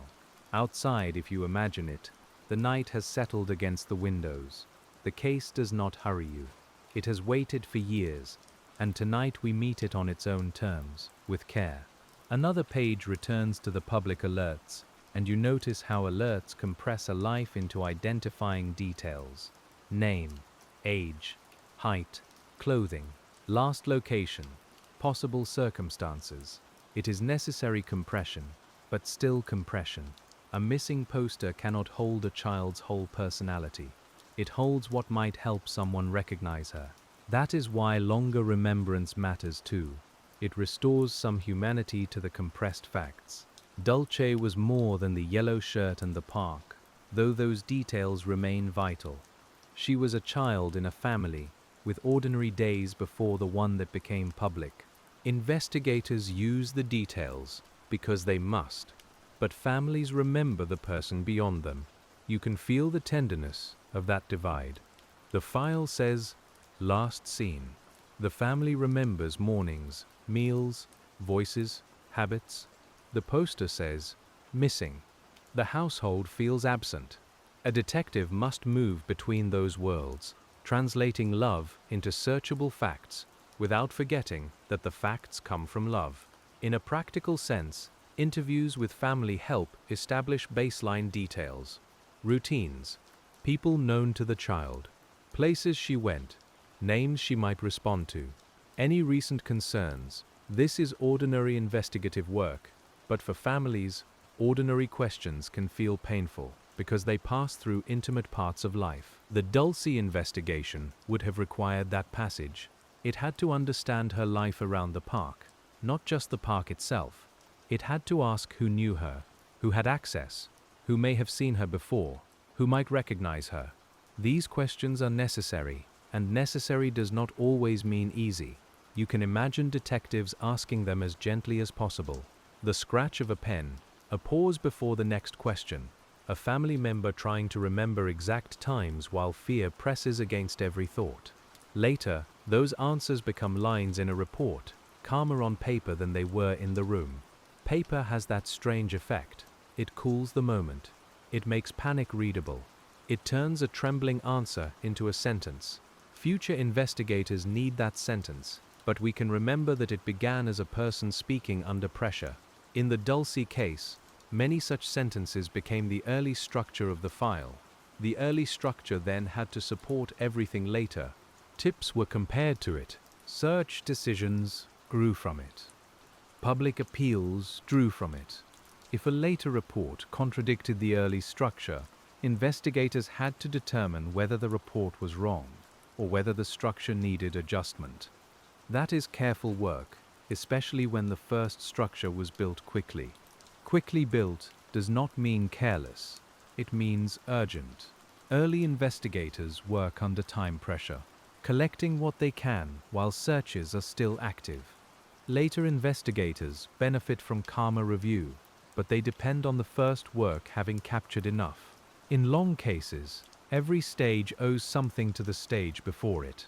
The Dulce case shows that relationship clearly. The first stage brought immediate search and alerts. The next stage brought expanded tips and public attention. Later stages brought age progression, anniversary appeals, and continued review. Each stage changed the form of the work, but all of it remained tied to the first afternoon. You can feel the first afternoon under every page, like a watermark. Even when the file discusses later tips from far away, the question is always whether they lead back to Bridgerton City Park. Even when age progression imagines Dulce older, the search begins with the 5-year-old last seen there. The origin never disappears. That is why we keep returning to it. Repetition here is not a lack of movement. It is orientation. A compass returns to north, no matter which direction you walk. In the Dulce case, the park is north. The date is north. The last confirmed sighting is north. As you sit with the file, you might notice your own breathing slowing around those repeated facts. That is the sleep rhythm of patient investigation. The mind moving out and back, never rushing toward a false answer. The facts hold steady. The unknown remains open. The voice stays low. Now the file brings us toward another kind of evidence, not physical, but social. The patterns of who came forward, who did not, who spoke publicly, who stayed private, and how information moved through the community. Social evidence is not evidence in the courtroom sense by itself, but it helps investigators understand where to ask next. In a community, information travels unevenly.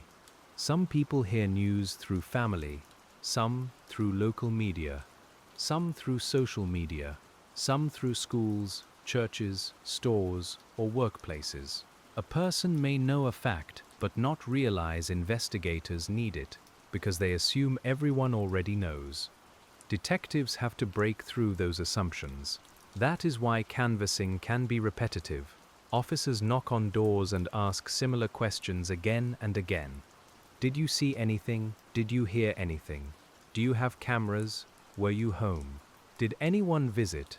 It can feel mundane, but canvassing is how investigators find the witness who does not call on their own.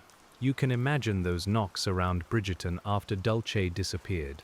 A porch light, a dog barking inside a house, a resident opening the door a few inches, an officer holding a notebook or flyer. The conversation may last 30 seconds or 20 minutes. Most doors do not hold the answer, but each one has to be treated as if it could. The sensory world of canvassing is different from the park. Concrete steps, doorbells, screen doors, the smell of cooking from a kitchen, a television low in the background. People trying to remember where they were on a Monday afternoon. This is the quiet domestic edge of a public investigation.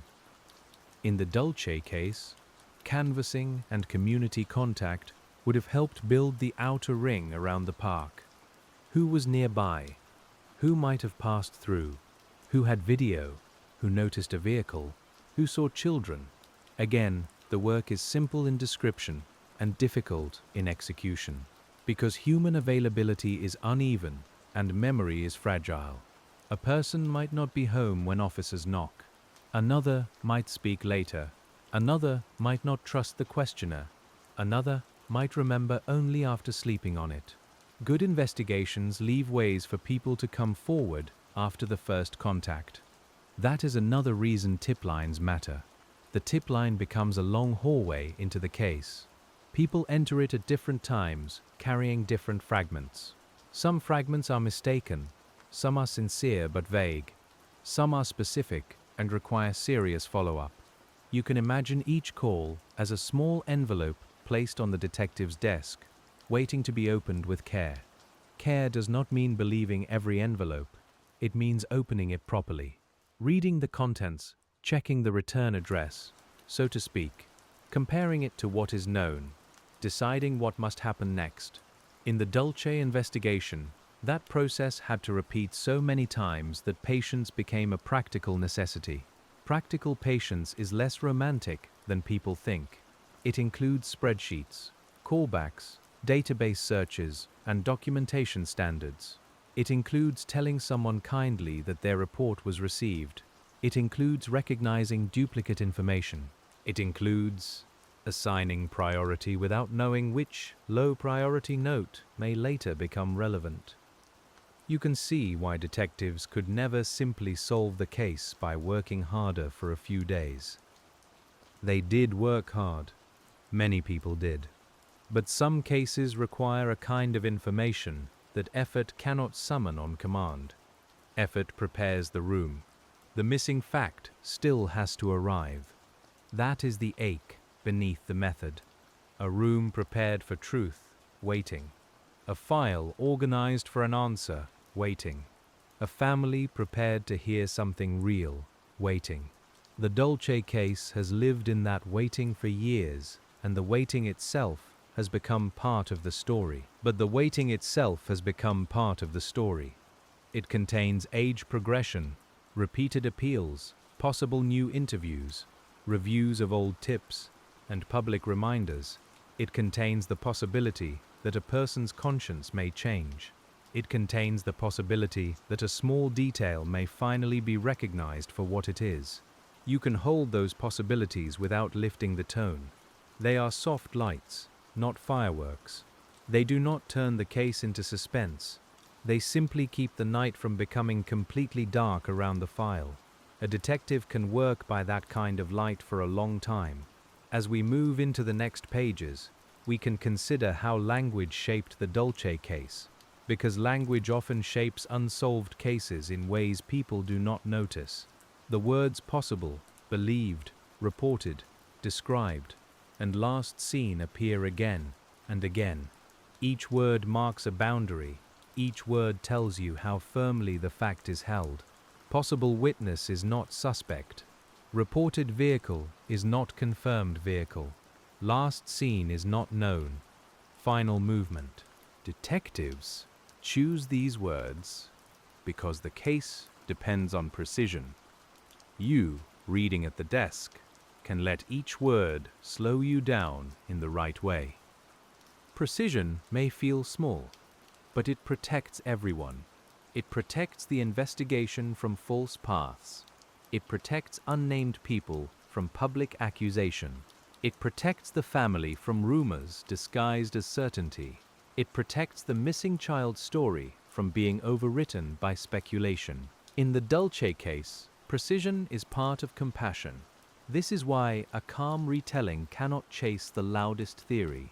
The loudest theory may have no more evidence than a whisper. The file asks for a better standard. It asks for what can be said, what can be checked, what remains open, and what must be left alone until facts support it.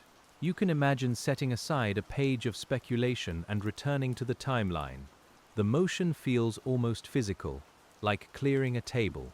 Rumor away, known facts here, questions here, leads here. This simple order helps the mind rest because it does not have to solve what the evidence has not solved. The Dulce case, in that ordered form, becomes quieter but not smaller. The place is still real. The child is still missing. The investigation is still unresolved. But the noise drops away, and what remains is the patient work of searching for one reliable connection. That connection may be hidden in something already collected, or it may not. This is another honest uncertainty. Cold case reviews sometimes find overlooked links in old material. They also sometimes confirm that the old material simply does not contain the answer. Both outcomes matter, though only one satisfies the public. If the answer is not in the file, It must come from outside it. A new witness, a new record, a new confession, a new discovery, a new technology applied to something preserved. The Dulce case keeps all of those doors open in principle, while the public record waits for one to matter. You can feel the patience of open doors. They do not promise visitors, they only allow entry.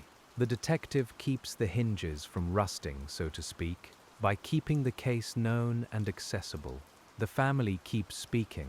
Agencies keep the poster available. The public keeps, or can keep, the name in memory. Memory is an active thing. It changes when we revisit it. Tonight, by reading the Dulce case carefully, you are not solving it, but you are practicing the kind of memory that does not distort. You remember the date as spoken. You remember that uncertainty is not permission to invent. There is rest in that discipline. The mind does not have to chase every shadow. It can sit with what is known and let the unknown remain where it is. That is how detectives endure long files, and it is how listeners can move through them without alarm. The next portion of the file might be a set of maps, and maps have a soothing plainness when they are not being rushed. Lines, roads, fields, labels, edges of wooded areas, entrances, exits. A map does not feel fear, it only shows relation. You can place a fingertip near the playground and trace outward slowly. From there, you might trace toward parking, toward nearby roads, toward the high school area, toward the broader city. Each line asks, what could have been seen, recorded, or remembered? Each line also asks what would have been ordinary enough to pass unnoticed. In the Dulce case, both questions matter. A map can show distance, but not attention. It cannot show where a person was looking. It cannot show whether a child called out, or whether a car radio covered a sound, or whether a witness was distracted by their own children. The map is helpful because it is limited. It reminds you what still needs human information. Human information is soft, and maps are hard. Investigations need both: the hard line of a road, the soft recollection of a driver, the fixed edge of a field, the uncertain memory of a person walking there. In the Dulce file, the hard and soft pieces never publicly fused into one path. You can hear that phrase again, one path. A missing child case longs for one path. From last scene to next scene, from playground to vehicle, from witness to identification, from tip to proof. Without one path, detectives must keep several open, and several open paths can stretch across years. This is not unique to the Dulce case, but the case shows it clearly. The investigation was large, the public attention was real, the resources were not absent. Still, the one path did not appear. That is why the case remains such a study in limits, not of care, but of knowability. Knowability is a quiet word for a difficult thing. Some events are knowable only if the right person speaks or the right record exists. If neither happens, the event remains partly hidden, no matter how carefully people search around it. Detectives work at the edge of knowability all the time. You can imagine that edge as the outer ring of lamplight on the desk. Inside the light are facts. Outside it is darkness, not evil, just unlit space. The investigator moves the lamp where they can, but the lamp has limits. In the Dulce case, the light reached many places, and one crucial area remained beyond it. The work then becomes keeping the lamp ready. If a new document appears, move the light. If a witness speaks, move the light. If technology improves, move the light. If a tip repeats an old detail with new support, move the light. This is slow, methodical, and deeply human. You can rest in the method. It does not demand that you solve the case tonight. It only asks that you understand why solving it required more than attention. It required a missing connection, and until that connection came, detectives could only keep working the borders.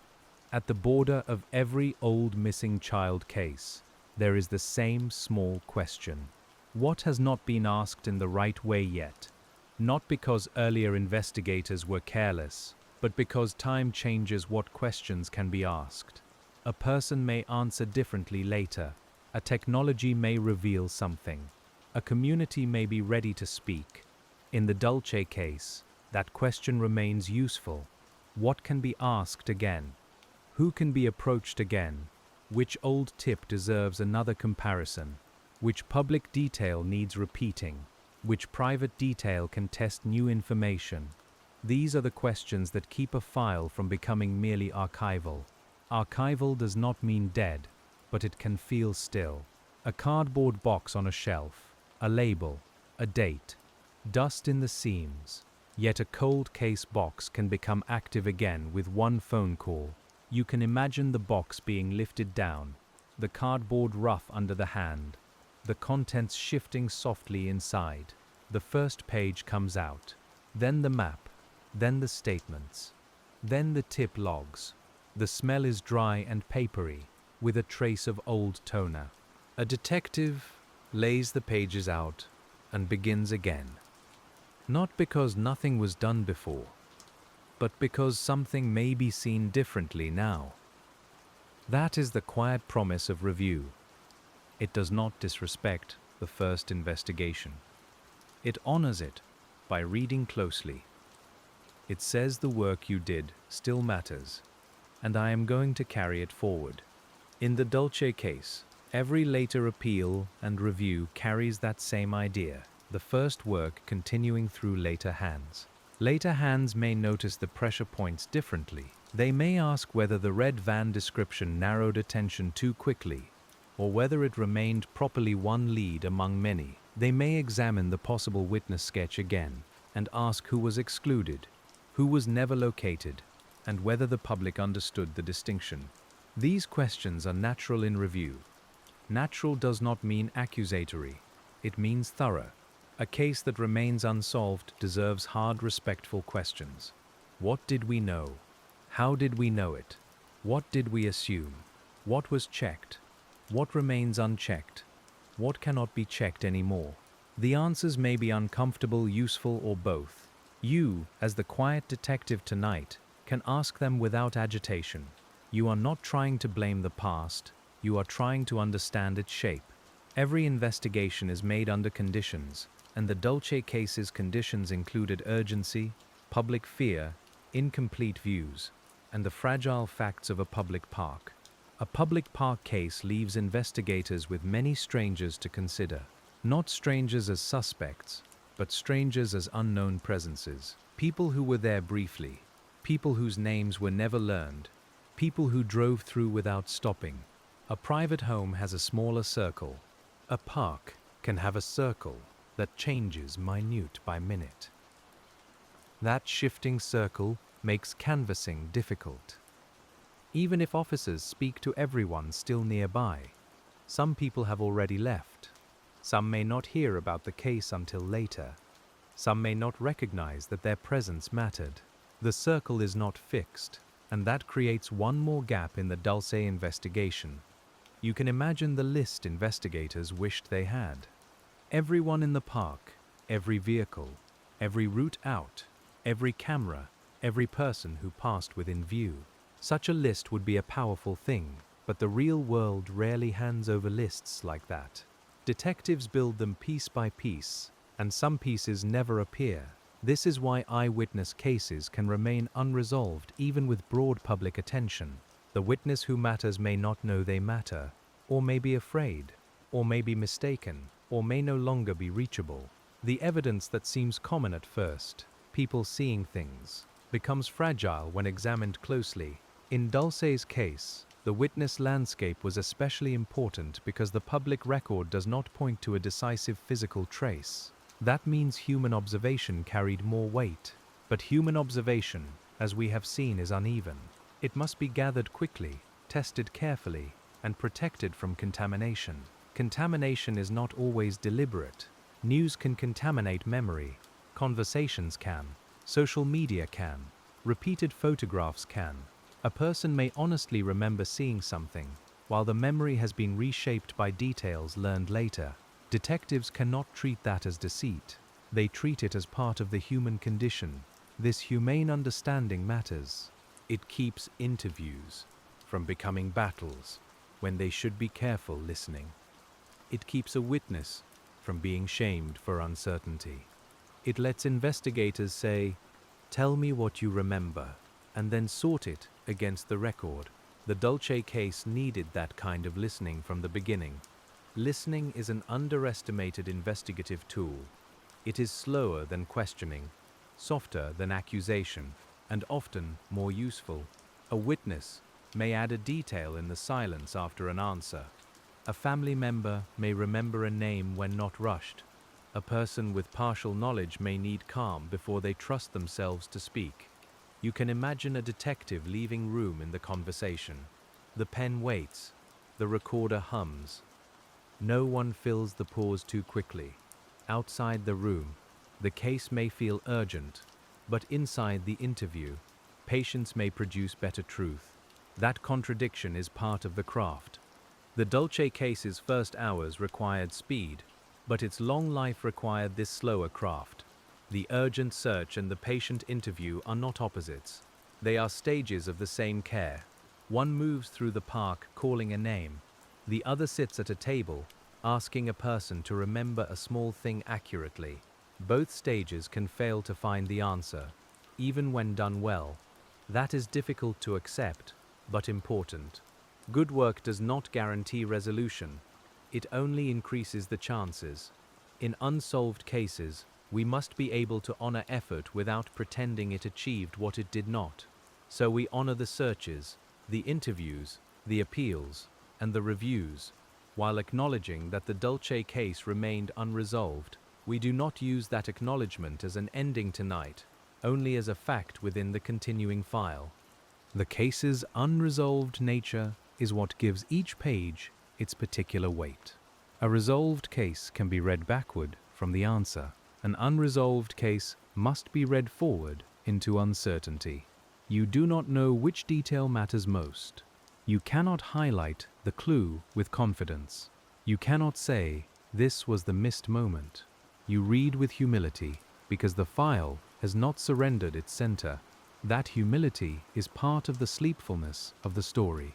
It lowers the voice. It slows the mind. It allows the listener to drift without being pulled by shock or revelation. The case remains serious, but the telling remains gentle because the work itself is patient. As the night deepens around the file, another question rises, soft and practical. What does it mean for detectives to keep a child's case open over many years? It means new information can be added. It means old information can be reviewed. It means the family is not told, in effect, that the search is finished. It means the system leaves a place for future truth. A place for future truth is not the same as an answer. It is a room prepared for one. The Dulce case has such a room, built from records, posters, appeals, and memory. You can picture it plainly, not as a dramatic chamber, but as a file drawer, a database entry, a detective's knowledge, and a phone number that still matters. When people ask why detectives could never crack the Dulce case, part of the answer is that the case did not give them the kind of key needed for that prepared room. It gave them effort, attention, and fragments. It did not publicly give them the connecting key, so the room remains prepared and the door remains waiting. Waiting can feel passive, but investigative waiting is active. It checks. It updates. It preserves. It asks again. It listens again. It makes sure that if someone finally speaks, their words can be tested against a well-kept record. That is the difference between waiting and giving up. You can let that difference become the final thought of this portion, though not the end of the file. The Dulce case is a study in active waiting, in how detectives, family, and community keep a question from disappearing simply because it has not yet been answered. The pages ahead still hold more of that patient work. And when you turn them, the same low light follows, steady over the name, the date, the park, and the unresolved path beyond it. And so the Dulce case rests in that difficult, patient place, where the work has not ended, but the answer has not come into view. Dulce Maria Alavez remains missing. No one has been publicly charged in her disappearance, and the investigation is still open, with detectives still asking for the piece of information that might finally give the file a clearer shape. There is no tidy ending to place over Bridgeton City Park tonight, and maybe the gentlest truth is to leave the park as it is, quiet in memory, with the playground still beneath the open sky, and the first facts still held carefully in order. You can let the file stay on the desk now, not closed with certainty, but resting with respect, because some questions have to be carried softly when they cannot yet be answered. The detectives could not crack the Dulce case, because the missing link never settled where they could reach it, not through the searches, not through the tips, not through the long years of looking again. Yet, the looking itself still matters. In the steady way a lamp matters in a dark room, not because it changes the night all at once, but because it keeps one small circle of care from going out. For now, the name remains, the date remains, and the hope for one honest memory remains, waiting somewhere beyond the edge of what is known. You can let that be enough for tonight. As the papers lie still, the room grows quiet, and the unanswered part of the Dulce case rests gently in the dark.